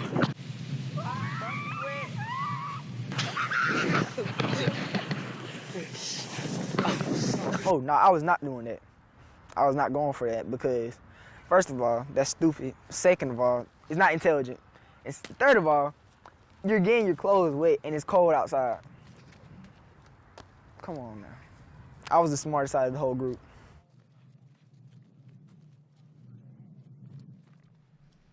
When I get home, my mom finna cook me some white rice, some tofu, and some black beans. Shut up, bro. I'm gonna get I'm gonna make some pancakes. But chill out, bro. I don't want to talk about food right now. I'm gonna really make it too and put that shit on the pan. Put that on the pan. If I start thinking about food, bro, I'm starting thinking about trail mix, and that's all I have. Now I want pancakes.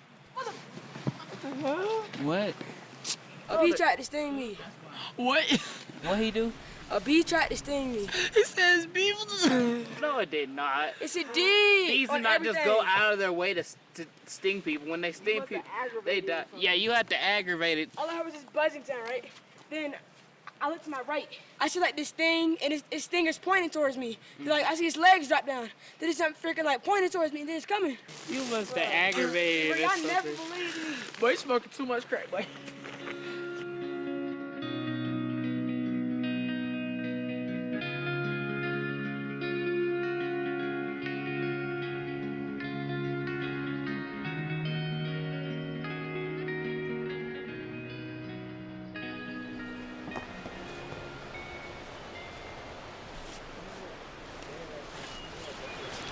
Hey, we are not going, we're gonna have to go back if we don't find the shoe. Why are we taking our shoes off and walking around barefoot anyway? We need to figure out where did Sean go and go there. So just don't go aimlessly looking around. We have to find out from Sean, where did he go? All right, let's keep looking. We spent a good 20 minutes like looking for his shoe. It was under a log, but Bill was talking about some, if we do not find his shoe, we're going back.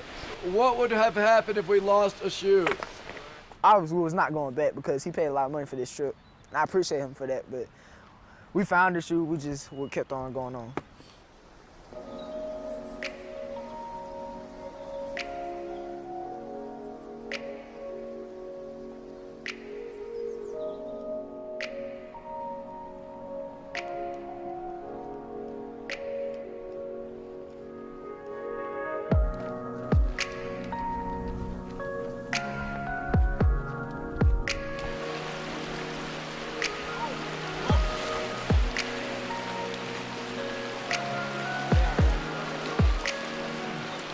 Oh, my legs are burning.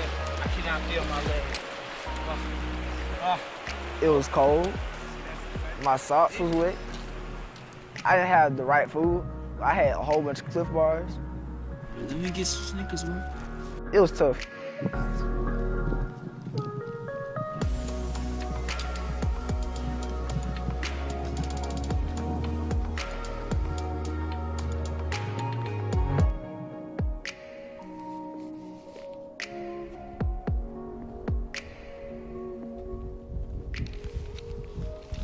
We have to go over that pass. You see that? Oh, it looks like a golf course up there. Passing one pass is tough already. So when you gotta go over two of them, no. Damn, we gotta do 2 passes today. Right? What? Oh, this is tough. No. Is backpacking easy? No. This is a whole different kind of world. This is a hard world, right? And I think most of the people I know are too soft. This is not their element. This is my element. I guess one question is this your element? Nick, what is your element? Now, you might be too young to know, right? And too inexperienced. What do you think, Amani? Honestly, I don't really know if this is my element. I mean, I do like being outside and all, but I don't really know if this is... If you had an alternative, would you pick the alternative or would you try to come to a place like this? I would probably pick the alternative. So you probably would not come here. I don't want you to come back unless you want to. And with Amani, I think Amani is hinting that he really doesn't want to. So it's not for everybody. It's something to think about. But I do hope somebody here would like to come back and either here or wherever we go, but you know you'll have to be tough. All right, let's go.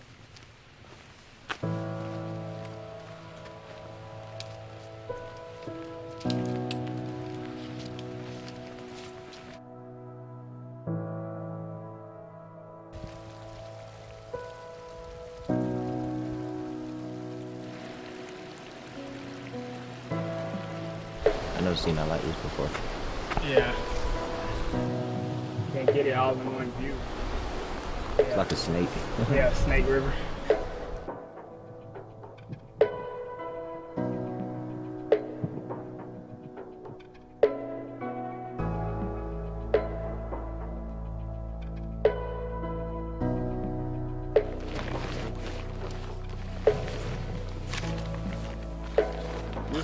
Be sure you're ready to go, correct?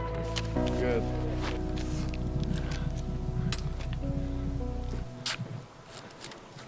If I slip, I'm just gonna slide down. Bruh.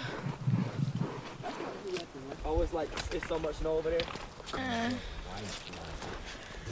I can't do this. Fuck around and slide down. Oh, I know my trick again. Hell no.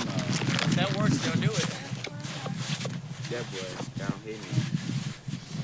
Once we had got down the pass and we're almost at the campsite, the trail had went covered by snow.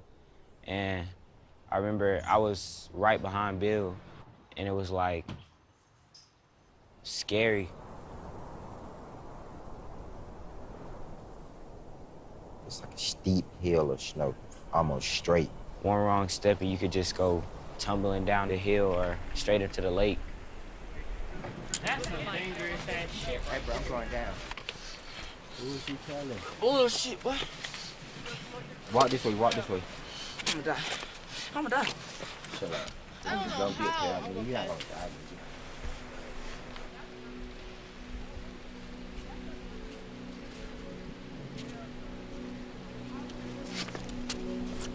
We're crossing it one by one. So you have to put one foot in front of the other, stay low, don't look down. And everybody's safety's in hand.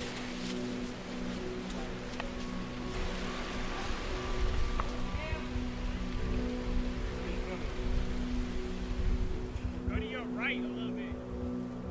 Go to your right. I think Sean realized that his life was in stake.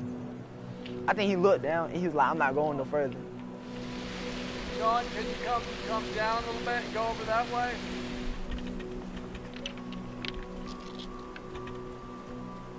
Snow looks easier. And he got so scared that like he couldn't move no more, and he just stopped.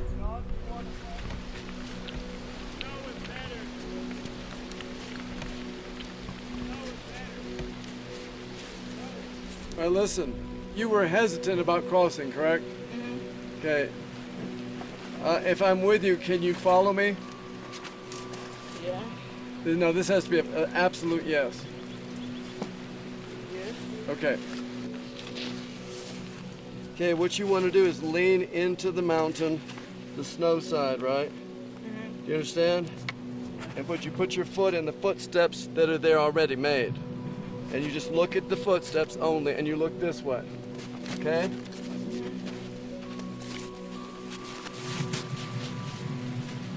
Sometimes you have to take a big step. I want you behind me. Are you behind me? No.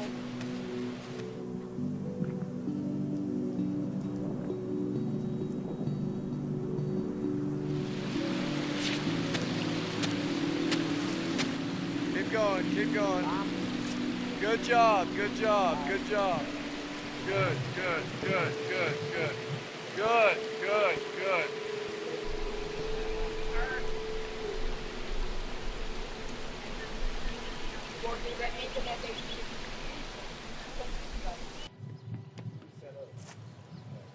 I got to hold your hand, didn't I? Ain't no hell. All right, let's go set up camp. I'll get your sleeping bag.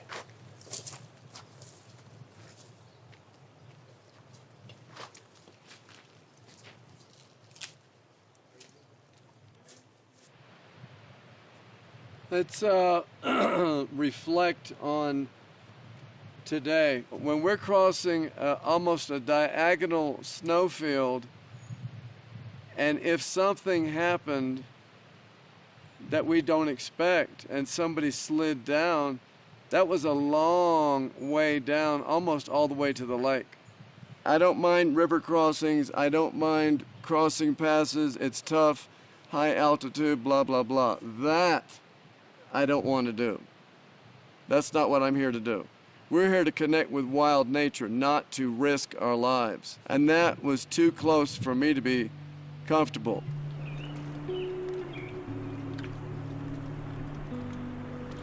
When you first arrived at that snow, how did you feel? I was gonna die.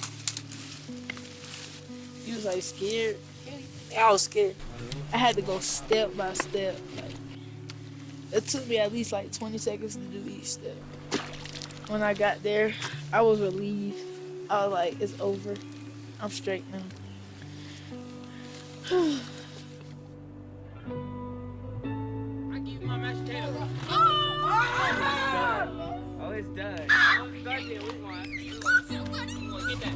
Hey, we won. No! Man, I'm gonna give each of y'all 1/3 of a penny.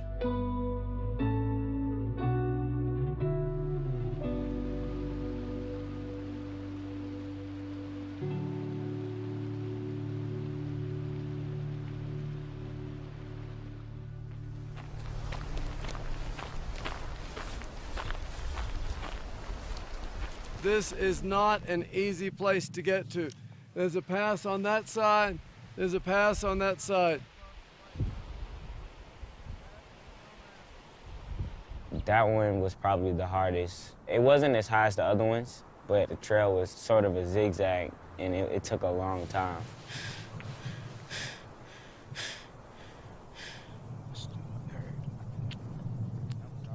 With the high altitude thing, I would look and see Norhea like breathing hard, basically.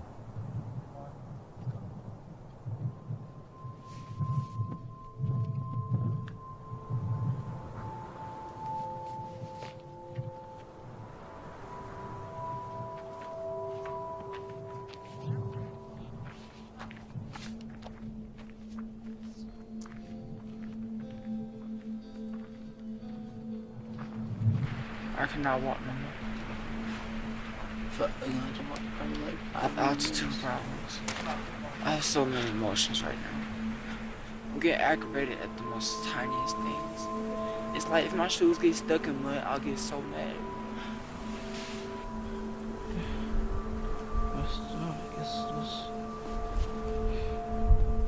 I thought I was trying to go slow, but I couldn't stop. And then I slipped on a rock. I almost died.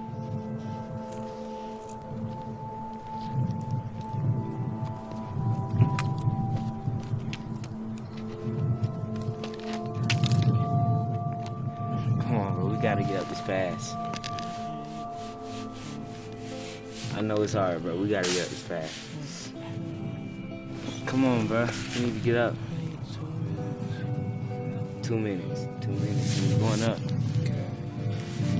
Gonna walk all the way up that pass.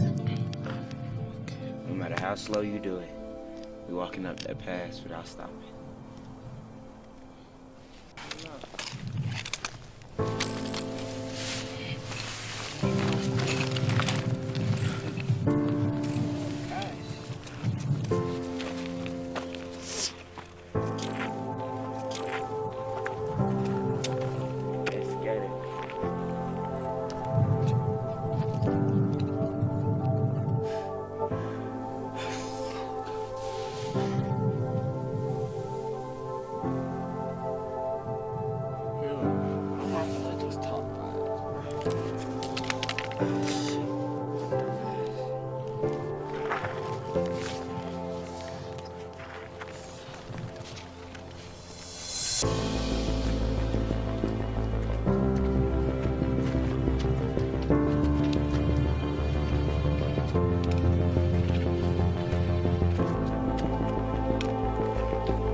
Helping Norhea, I kind of felt a responsibility to do it. One, because he was my tent mate. And two, really because he's a dear friend. So like doing that, it motivated him and motivated me. I like seeing that somebody basically the same age or like a leader stepping up to the plate, realizing things have to get done or we have to help each other to get through this trip. And basically Amani took a lot of leadership, things he usually don't do. It's like he's on the right track.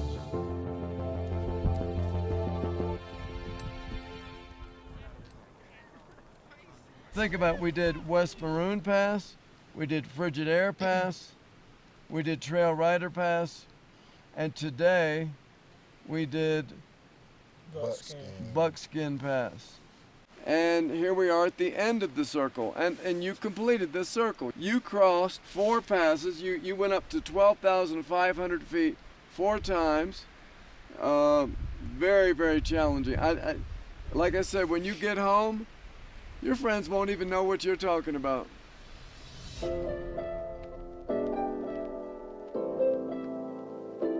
Well, your hands got bigger, bro. My hand, I feel like they really did. What can we tell younger people as we introduce them to Wilderness Works? You're gonna have your ups and downs, like you're gonna have hard times, but you're gonna have easy times. Either way, like it's worth it. I felt pretty good, I guess. It was hard, but at least I got through it. I really am proud of you. I was worried there. At the time, I thought because I was so unsure that I didn't like it. But now I realized how big that was and like what I did. Just going over 4 passes, seeing these wild animals. There's a huge world out there and there's so much to discover. So it took me a while to realize like if it was my element or not.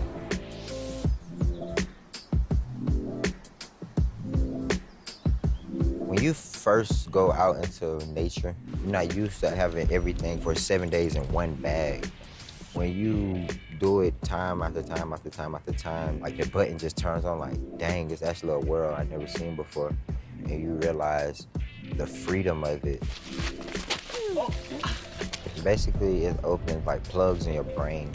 When they be like, this is a once-in-a-lifetime moment, and Bill corrects us, he's basically telling us like, you can continue doing this and you can help other people get out here and keep coming back. It felt like I was playing a game, but it's like real life. Once you reach 1 pass, you at like level 1, level 2, level 3, and you pass the game. And it just made me feel proud, because I just did 24 miles. I'm gonna get mine. And by the way, Amanda, I want you to know, you're right for wilderness. You may not know it, but you are. Kids are so used to virtual reality. By having a real experience, really being at 13,000 feet, the real experience is far superior, and they discover that on the trail. That's very gratifying. It's just makeup. Nah, it's makeup remover. Move dirts, right? No. But I get a mustache? What the fuck?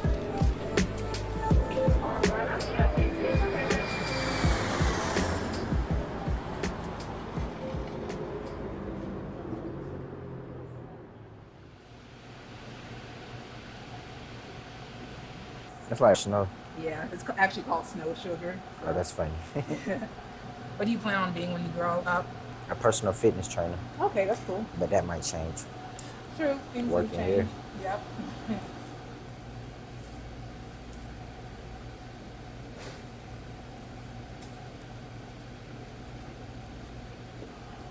Or the masterpiece.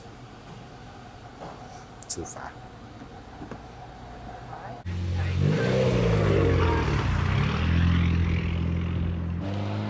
Clock out. Oh my God. I sat out here for an hour. Golly. You got on The head net. yeah. He officially out. Like, when was the last time you seen him there? When I was 10. 10? Yeah. 11, 12, 13, 14, 15. Oh yeah, he's about 40 now, ain't it? You nervous? Why I'm nervous? Are you nervous? I'm just ready to see him again. And when you talk to him, tell him how you feel too. I don't know how I feel. Are you mad at him? No. I'm probably not mad because I probably was sort of used to it. It wasn't days where I was just like, man, I ain't got no daddy in my life or whatever. I was just disappointed. Yeah, just used to it.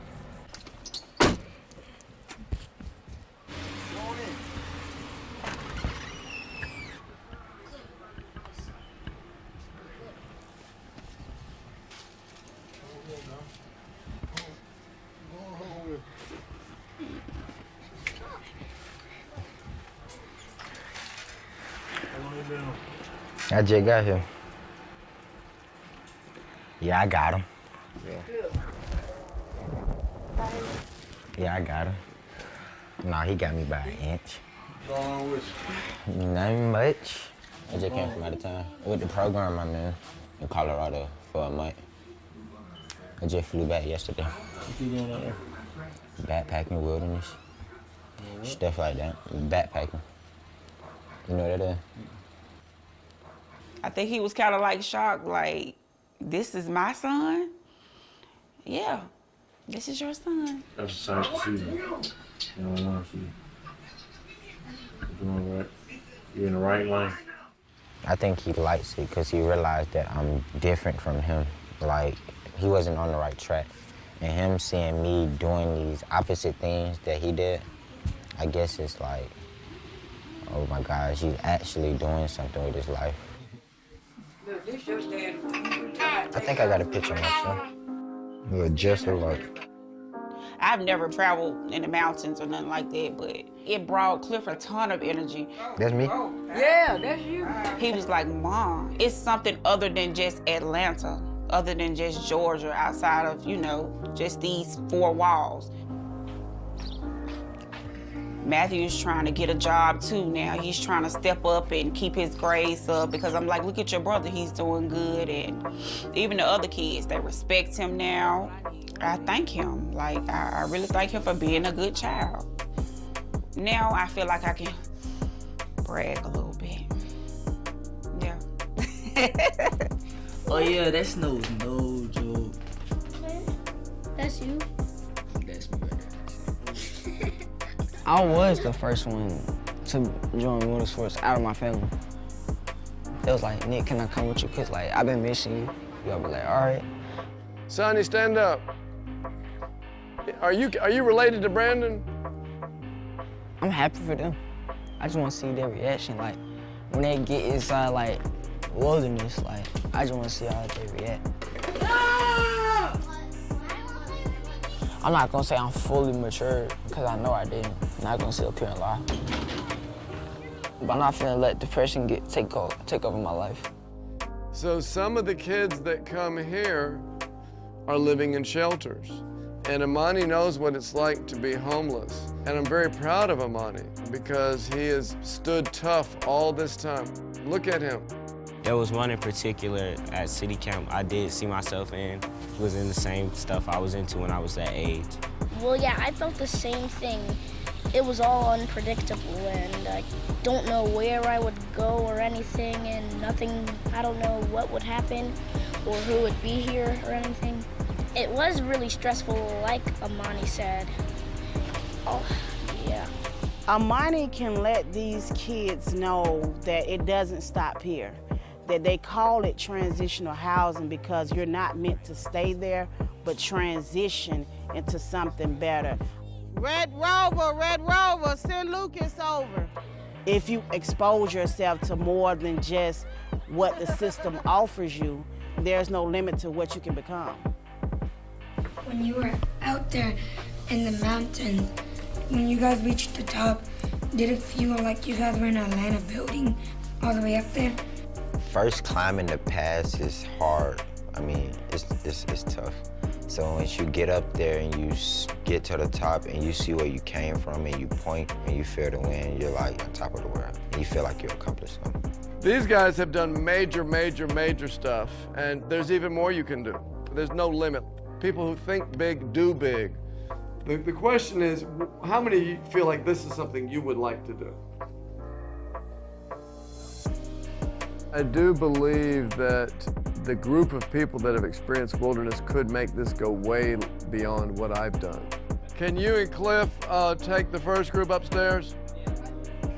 There's a series of chain reactions, and that's exciting. Get the other light on. Come on, bro, I got you. We still got like 10 more minutes. All right, bro, y'all be quiet. Yeah, but you can talk, but talk quietly because you're going to bed. No, move. The line's right there. No.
Hi, good evening. And we are live tonight. It's the fourth day of Green Screen Environmental Film Festival. It's a Sunday, so everybody's relaxed. Maybe some of you are just coming back from the beach, enjoying your Sunday afternoon. But I am really pleased to be joined this evening by three stars, but especially one particular star, and his name is Clifford. And if you were watching the film, you would have seen him. Welcome, gentlemen. I'll start with our director, Michiel Thomas. Did I say that right? Very good. Yeah, it's Michiel. Perfect. Yeah. You've been Michiel practicing. No. I got it right from the first. Yeah, I just understood. I just got it right. Good. Okay. Michiel is a Belgian native. He's a documentary filmmaker based in Los Angeles, California. His feature debut, Game Face, was distributed internationally by Netflix in 2016. It screened at more than 50 film festivals worldwide and won 12 awards. Michael, keep going. Keep going. Okay. Michiel's short doc, American Army Dream, aired in 2017 on national TV in Belgium. He has upcoming short projects in the pipeline for PBS's Real South and 60-Second Docs. As a freelance cameraman and editor, Michiel has worked on a wide range of subject matters and for various clients in all parts of the world, from HBO to TBS and BBC News to Belgian TV. Welcome, Michiel. Thank you very much. Thanks so much for joining us. Now, you see, the reason why I was getting confused is because the next man is Michael. I mean, there we go. I mean, hello. Hello, hi, hey. Michael Franklin, who's the producer of tonight's film. He is an American actor and choreographer. He plays a recurring role of young leader Shreve Scoville on the Apple TV drama series Truth Be Told, and acted in HBO Max teen drama series Euphoria. Most recently, he appeared in Beyonce's Black is King. Okay. Michael is where the rest of the bio? my little bio angel didn't send me the rest of the bio, but I will just say Michael is the producer of this amazing film, and we're really pleased to have him with us this evening. And of course, the star of the show, Clifford Chalmers, the talent, the star boy, the hero who went on a journey. Cliff has been a member of Wilderness Works for 10 years, and the organization has had a big impact on his life. This documentary focuses on Cliff's development as a leader to the younger program participants and his journey growing up in a mother-headed household. Besides his love for the outdoors, Cliff also has a passion for music, basketball, and traveling. Awesome. Gentlemen, thank you so much for joining us all the way in Trinidad. You know, that film was really emotional and really beautiful in so many ways. You know, I can talk about seeing young Black men have vulnerability and a certain level of intimacy with each other, have comfort with themselves, and also be comfortable in their discomfort. But I want to ask Michael and Michiel, what was the process to make this film? Well, don't all rush. Go ahead, Michael. I'll kick it off. One of the major processes is actually just getting started. Like we were coming off a previous documentary, and you know, I'm the backer with vision and ideas. So we had kind of ran into a roadblock on how do we get started? Because we wanted to do something that was inspirational, but something that related to us very, very closely. So with Michael, one of the things is I've been one of his best friends and known him for such a very long time, was what inspires you next? What is your big thing? And one of the biggest things for Michael, me knowing him, is nature is a huge, huge thing for him. And then just youth and urban youth and seeing people grow and nature, and you like the city. You know, I don't know how you can combine those two, but you know, those two would be something that I would like dig a little bit deeper in. And you know, he rested for a day and he came back, he said, I got it. And that was one of the biggest things. It's like, I'm gonna work with urban youth and the nature. I was like, okay, well, I'll back you up. Yeah, and I started looking up different organizations, and I was actually pleasantly surprised that there are many organizations in different cities, and I visited several of them in Houston, in Texas, in San Diego, and they're all great organizations, great people who do tremendous work. But I also didn't just want to make a promo video. I really wanted to bring a documentary with a story and people with a evolving arc. And when I visited Wilderness Works in Atlanta, it was an immediate click, and it clicked with that group. It clicked with Bill and Ebony.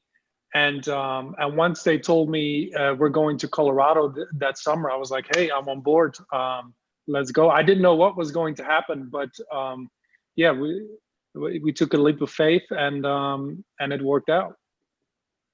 It actually worked out really well. You know, there was that one literal cliffhanger scene where the young boy just didn't want to cross, and I was like, I had to get up and walk away. I was like, I can't the snow scene. Yeah, the snow scene. Clifford, as somebody who was there at the time, was it as emotional for you as it was for us sitting here like, Yes, on the edge of our seats? It was scary. Yeah. It was very scary. It was like a life or death type situation. Yeah. But we made it through. I'm really happy for that. But I wanted to ask you, Clifford, you know, one of the things that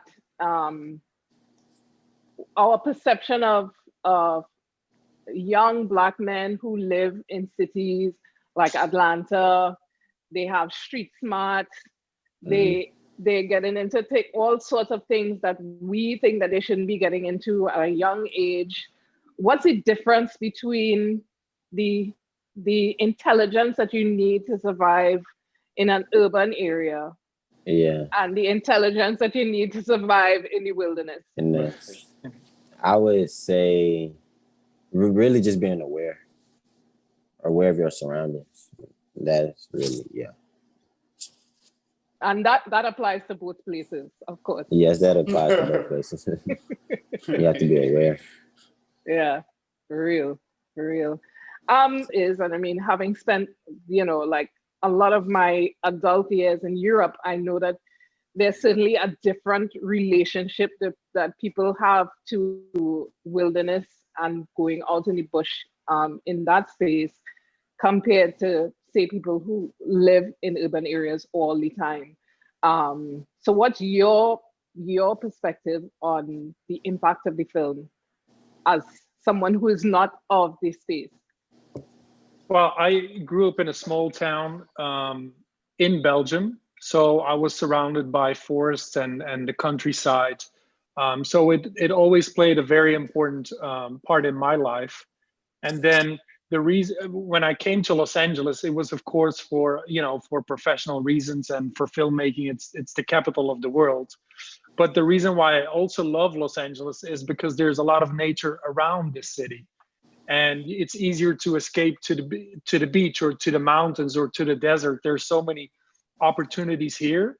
But I also notice I do it, but a lot of my friends or a lot of people in the city, they don't. And also the society that we live in right now. And I think that goes for all over the world. We're more addicted to our phones now. So to me, it was very important to create a message to find that connection again with the outdoors and to show like the benefits that it can have mentally and physically. Because yes, I focused on Wilderness Works and the people involved in that organization, but I definitely believe that it's a story that applies all over the world. Yeah. Absolutely. Absolutely.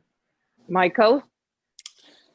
You know what? This is a two-parter, and I can talk. We have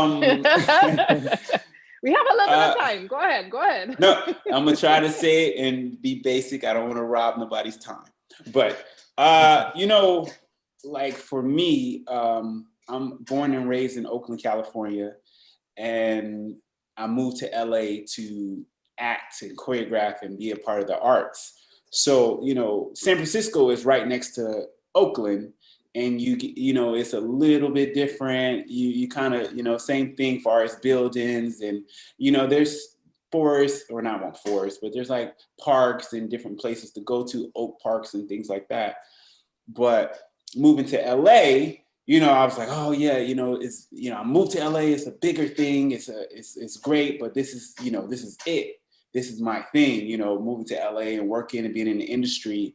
And what this movie did for me, as far as it reaffirms and it confirms the fact that there is a even bigger world out there, and you can be stuck in your four walls in Oakland. You can be stuck in your, you know, 18 mil, you know, wall mansion in mansion in Los Angeles, or you can go to nature and be wallless and just experience the world. And for me, like this movie, just, you know, like one of the points that I was so excited to back Michael up in it was because it ran parallel with the way I always thought.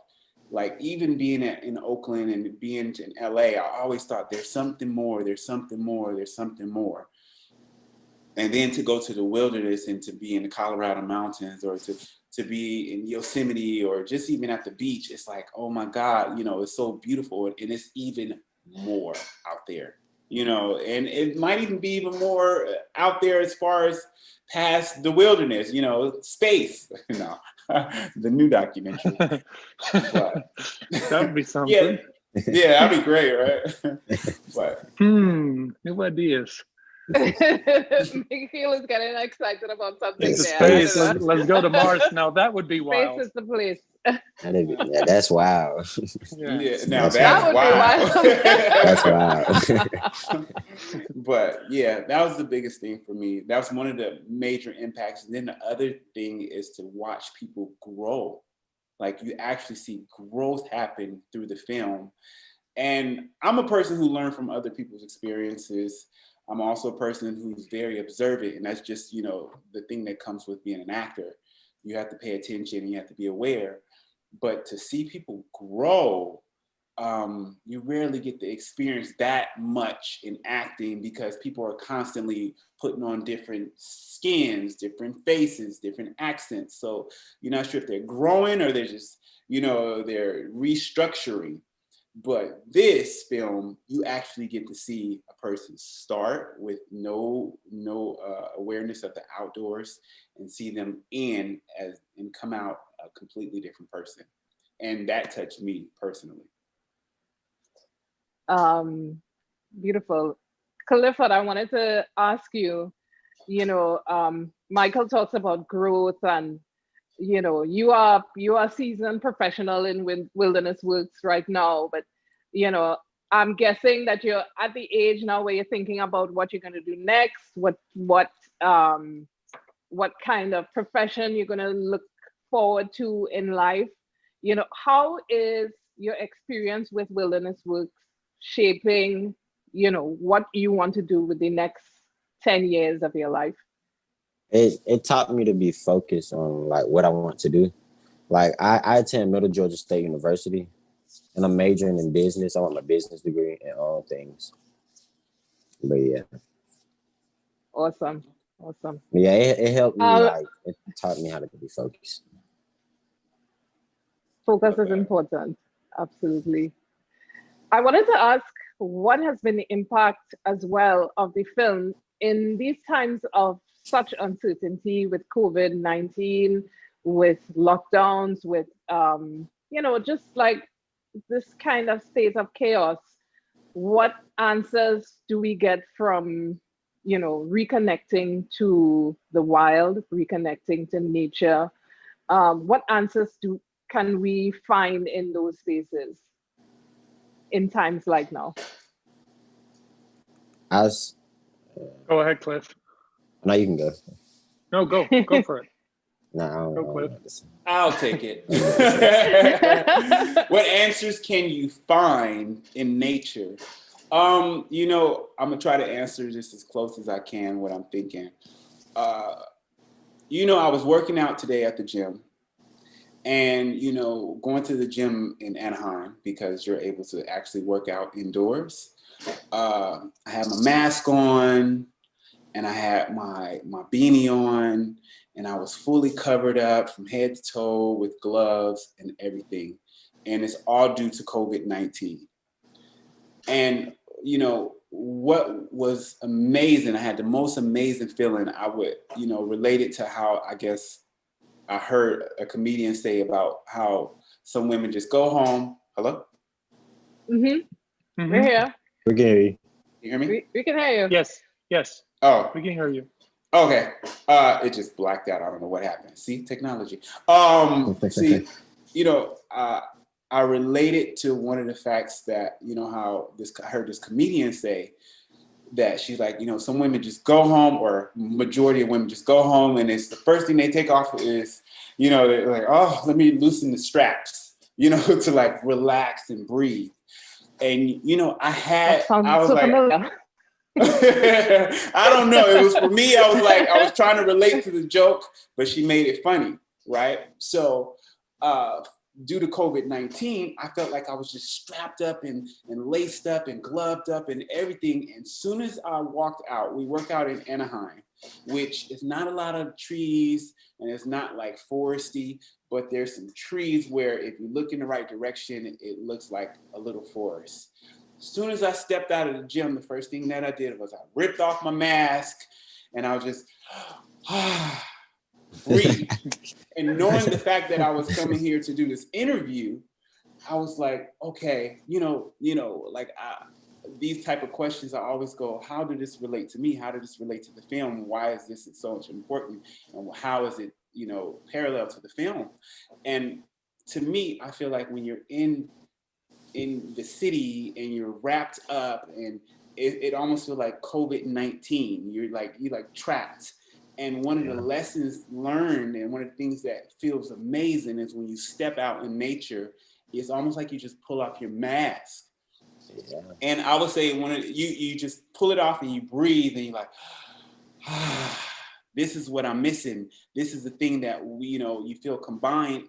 You feel trapped and boxed in, and you don't know why, because you do have your freedom, but due to COVID-19, you are restricted. But there is no restriction in the forest. You can go out to the mountains, you can go out to the beach, you can go out and you can just breathe and feel free. So I was thinking, as far as this film, and one of the things with COVID-19 is, hey, if you feel confined, is what I'm trying to say, and you feel trapped in, go out, no COVID-19 restrictions, and just breathe in nature. I think I answered your question. I'm not sure. You did. Thank you. I tried. I was wrapping it up. That was an excellent attempt. Yeah, that was on point. Yeah. Okay, so we have 3 questions from our viewers on Facebook and YouTube. Our first question is from Chanel Musan. What was the most memorable part for each of you when making this film? The snow. What part of the snow, Cliff? The part when we had to cross it. But finishing, when everybody made it, that's a good memory too.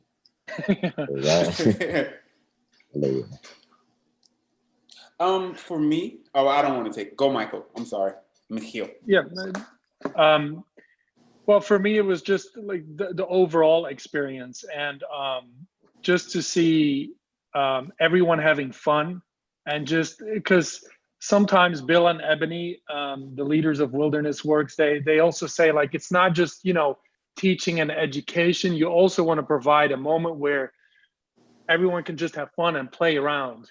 And for me to watch that group just play around and have fun and throw snowballs at each other and just slide down, even though Bill got mad after they did that. Watching them have fun was the most gratifying to me, because that's what it was all about. So yeah. You know, oh, you finished? Yeah, go ahead. You know, the most memorable, you know, I didn't get to go experience the mountains with them, but I say three things actually that were memorable for me. It was the beginning, to see the idea developed with Michael, and like see his inspiration and him being inspired, like, oh, got it. This is what I want. This is what I want. Two, the process of watching the footage and seeing the kids learn and grow. I was like, wow, that's amazing. Like, it still sticks with me. Like, I could even say the analogy of me going to the gym because of this film. It made it so memorable just to see these kids grow. And then the ending, which is also very memorable, to see the finished product and to be in this process of the film where you're doing interviews and you're like, wow, you almost get re-inspired, and you remember the certain things like, oh yeah, I remember them crossing. Oh yeah, I remember when them talking about, we're going to the mountains. You know, some footage didn't even actually make the film, but I just remember these different points. And they all, like, for me as, you know, as an actor, one of the biggest things that we do is we try to take real life, and we run, you know, neck and neck with real life to see how that, you know, if I've never been a shooter, you know, I watched a whole bunch of, you know, gun range. If I've never been to the mountains, which I have, then I'll watch a film like this, you know, like to experience and to see it and allow that to develop memories for me to be a better actor.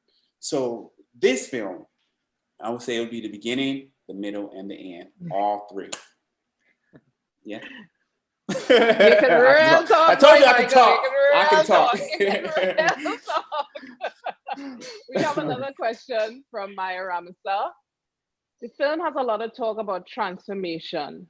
What kind of changes did you see in yourself, the kids, etc.? What's for you the biggest transformation?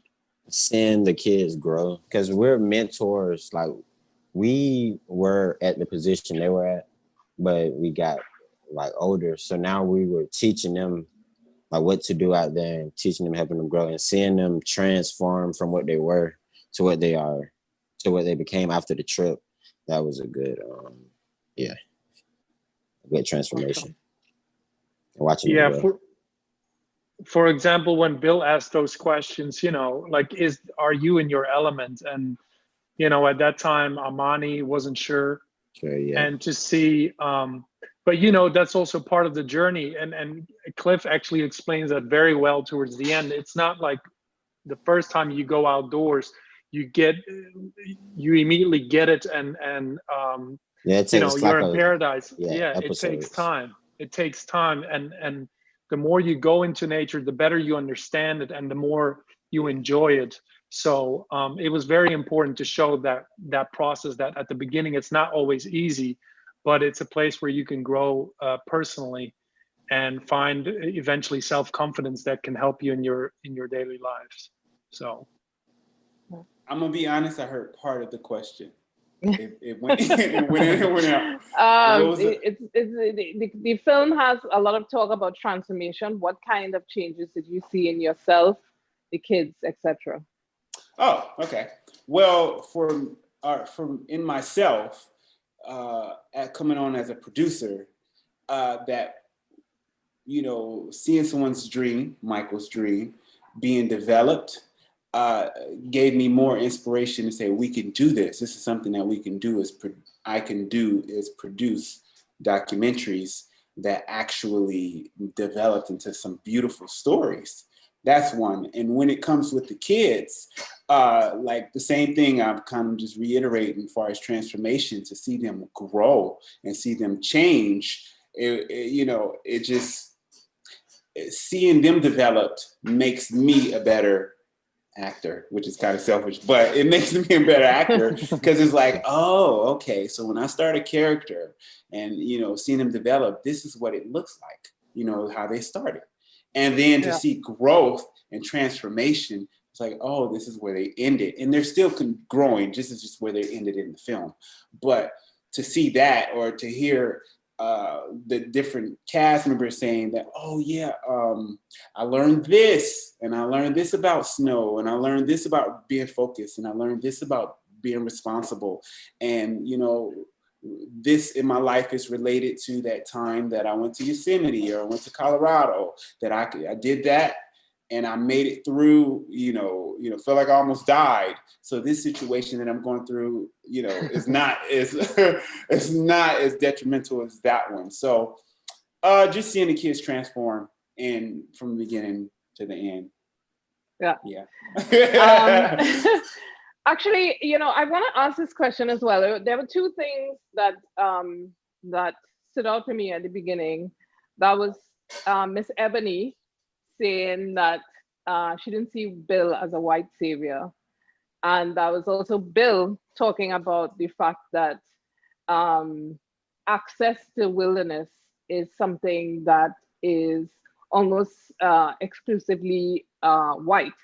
Right, so the people that you see going out in the forest are white people there, and I wanted to also bring up the issue that in lots of Black American comedy, there is this perception that Black people do not belong in the outdoors. Black people don't do certain things that are adventurous in that sense, right? So we like safety, and I'm just trying to get to the bottom of why that is. What is the trauma specifically around the outdoors and the African American population? Obviously, it's a space that's not this, everybody, but actually everybody is from somewhere else except for the First Peoples, right? So the First Peoples have dibs on the space. It's their home, and everybody else is borrowing space in this home. So, but how come the African American experience has taken them so far away from a connection to the land and nature?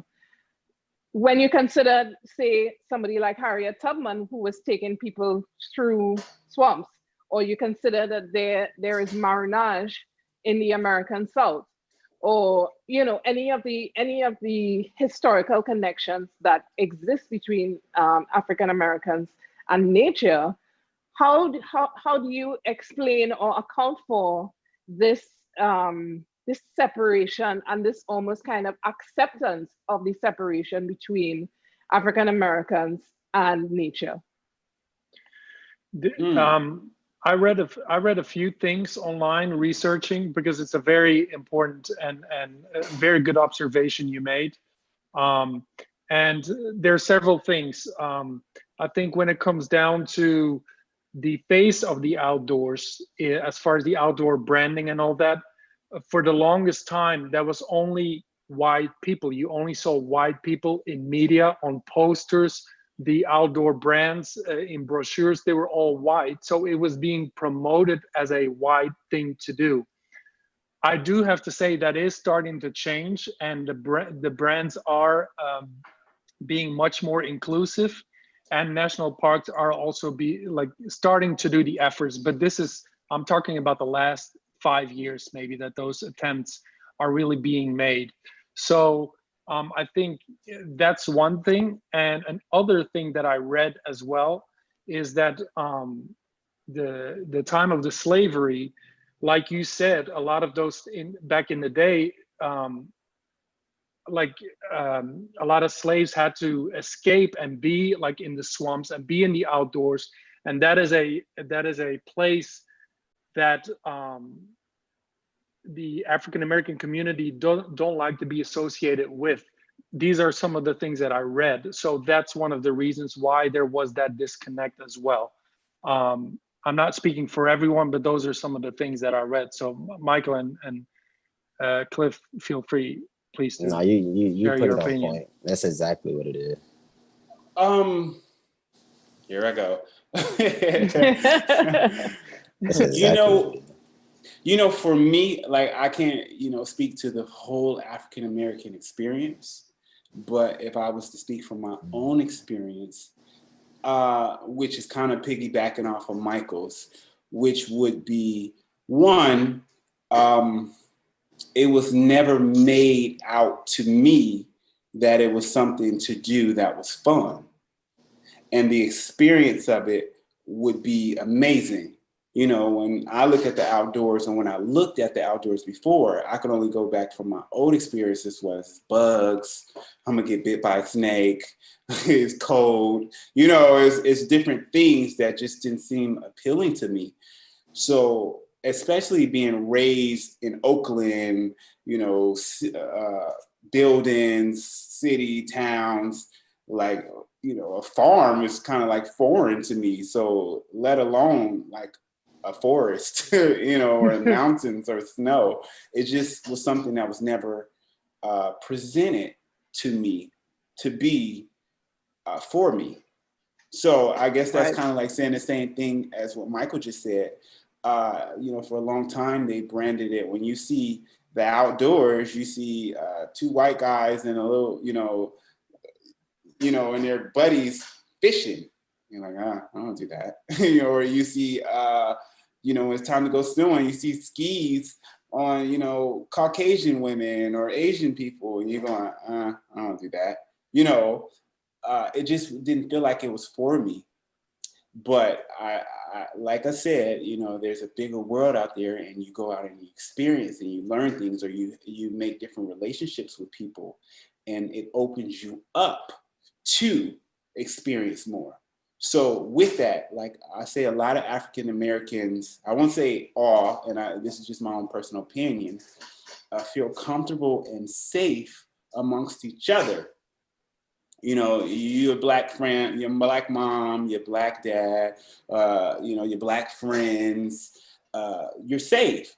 So if this is something that you don't experience and I don't experience, you really kind of don't ever get that experience until you open yourself up to more experiences. It's almost like, bringing,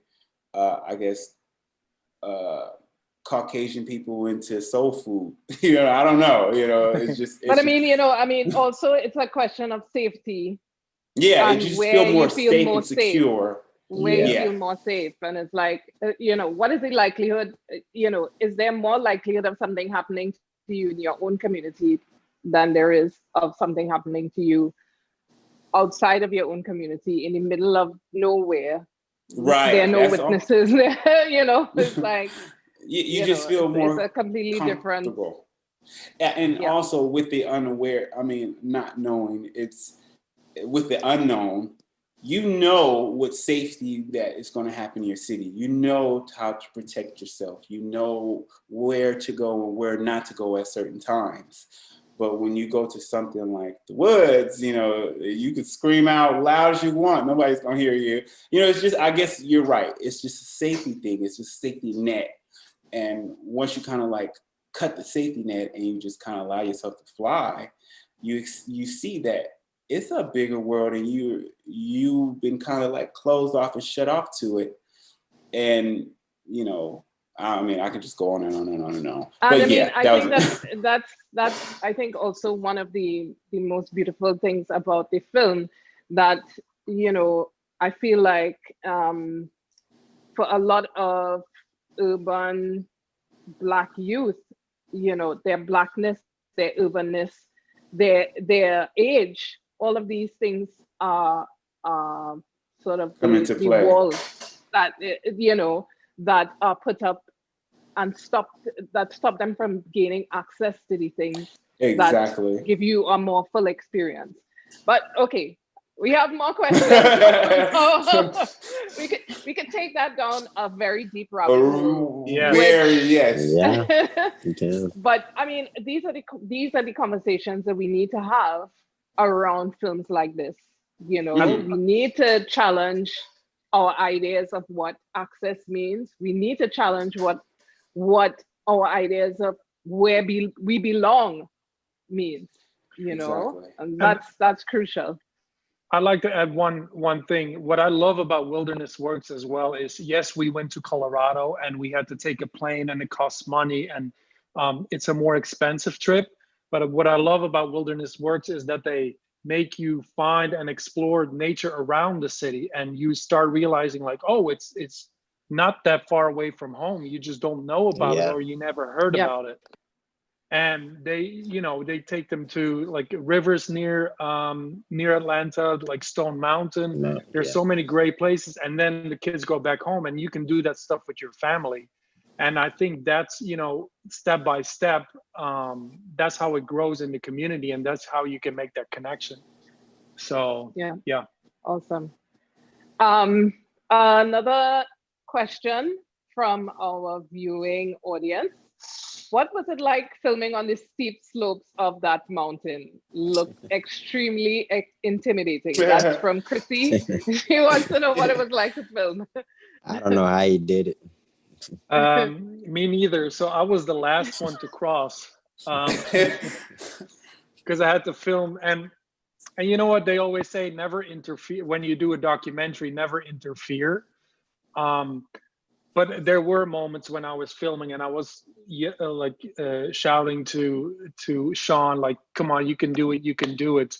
But yes, I was so scared, and I had to, because for a second I was, it would be cool to actually film when I crossed to see how it is. But I was thinking, stop, that was not the time to be creative. Just make sure that you get across. So I had to pack my camera, put everything in my backpack, and just like slowly just focus, and I was able to cross. And I wasn't thinking, I didn't care if I lost all my equipment down down the mountain. I just wanted to make it across safe, which I did. And yeah.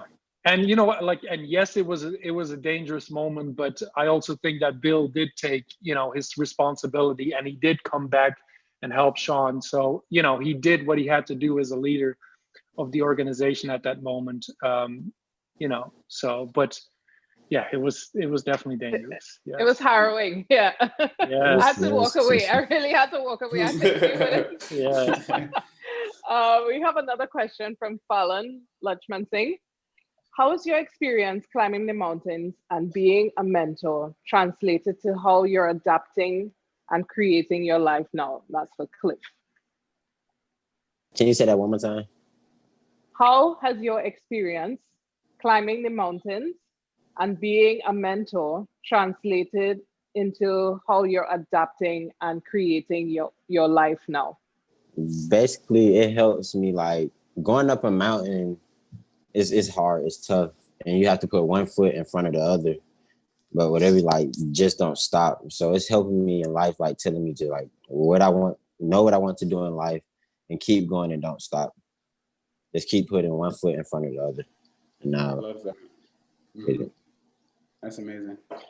That's awesome, actually. And Cliff is going to, to college right now. He's in the university. So I think that, shows how successful he has been, and that program has been. So, yeah. Okay, so we have another question. Maya Ramasa says, how did you keep a narrative like this feeling so legit and fresh and avoid veering into Dangerous Minds territory? Advice? I need to read that question again. You know what? Basically, she's saying that it was legit, it was fresh. How do you keep it? How do you keep it authentic without sensationalizing it? I mean, that also, again, I took a leap of faith. I didn't know what was going to happen or who I was going to follow. that all unfolded in front of me. It's always very overwhelming once you have all the footage. Like, okay, and now I need to, you know, it all needs to fit in a narrative. And I edited the first cut myself, and which I was happy about, but I could still feel like, as far as a narrative, that some of the things, you know, you have to hit certain beats, and there has to be an arc with all the characters, and I wasn't hitting all those points. So that's when I reached out to a friend of mine, another producer besides Michael, who knew an editor. And that's when another editor came on board. And once you have a fresh pair of eyes to look at all the footage, that helped tremendously to edit everything. And afterwards, it's always like, oh yeah, of course, all this now it makes sense. But sometimes you need that extra pair of eyes to help you and guide you. Yeah. Awesome. Yeah. So we are almost out of time. So I just want to close off. Oh, one more question for Cliff. Though this story is documented on film, did you consider journaling your experience during or after? That's from Mariel Forbes. I actually just wrote a 4-page essay about it and turned it in to my professor. That's the crazy part. Did you get a grade yet? No, I haven't got a grade yet. That's what I was thinking. I was like, I want to read it. I want to read it. Me too. I'm really excited to read it. Can you just post it in the chat there? Yeah. And then we'll all give a grade. Yeah. But I think I haven't said, but yeah, that's what I recently did. So we have another question for Nikhil. Carver wants to know, the dialogue sound is really crisp all throughout the journey. With so many characters and difficult conditions, how did you manage that technically? Well, thank you. Yeah, that was, I was by myself filming everything, which was very challenging. So I only had one boom microphone on top of the camera, which was very challenging on the trail. But afterwards, when I did the interviews, that's when I gave everyone like a little lavalier microphone, and I put that under the shirt so you couldn't see it. And so that's how I captured the sound. And then afterwards, once the edit was finished, I worked with a audio mixer who mixed everything together. So yes, the audio was very challenging, and I was holding my breath how it would come out, especially the parts on the trail, but it worked. I didn't have to ask Cliff, can you yell, can you say something afterwards, record something afterwards? I'm about to fall off this cliff. So I didn't have to do room. None of that. No. Yeah, no. That was we didn't so have lucky. To do all that. Okay, so actually, so we have. You know what? Yeah, no, go ahead. No, you finish your thought. Well, actually, I did record, because the moment when Sean lost his shoe, I didn't capture it when they found his shoe. So afterwards, the person who found the shoe, which was Victor, I did ask him like, hey, can you just say for audio, hey, I found the shoe, but it didn't sound like real. So I was like, nah, I'm not gonna, that didn't work out. So everything you hear was real. Okay, awesome. So we have like less than a minute left. I just want to say thank you to all of you amazing men who have taken us on this exciting journey with you. Thank you so much, Michael and Michiel, for this great film. Thank you, Cliff, for being such a badass and going out and doing things in a while. You're welcome. It reminds me that I myself need to go back in the bush sometime soon. Thank you so much for joining us tonight. Congratulations on this film. And thank you everyone for joining us this evening on the 4th day of the Green Screen Environmental Film Festival. Have a great night. Blessings. Thank you. Thank you. Have a good one.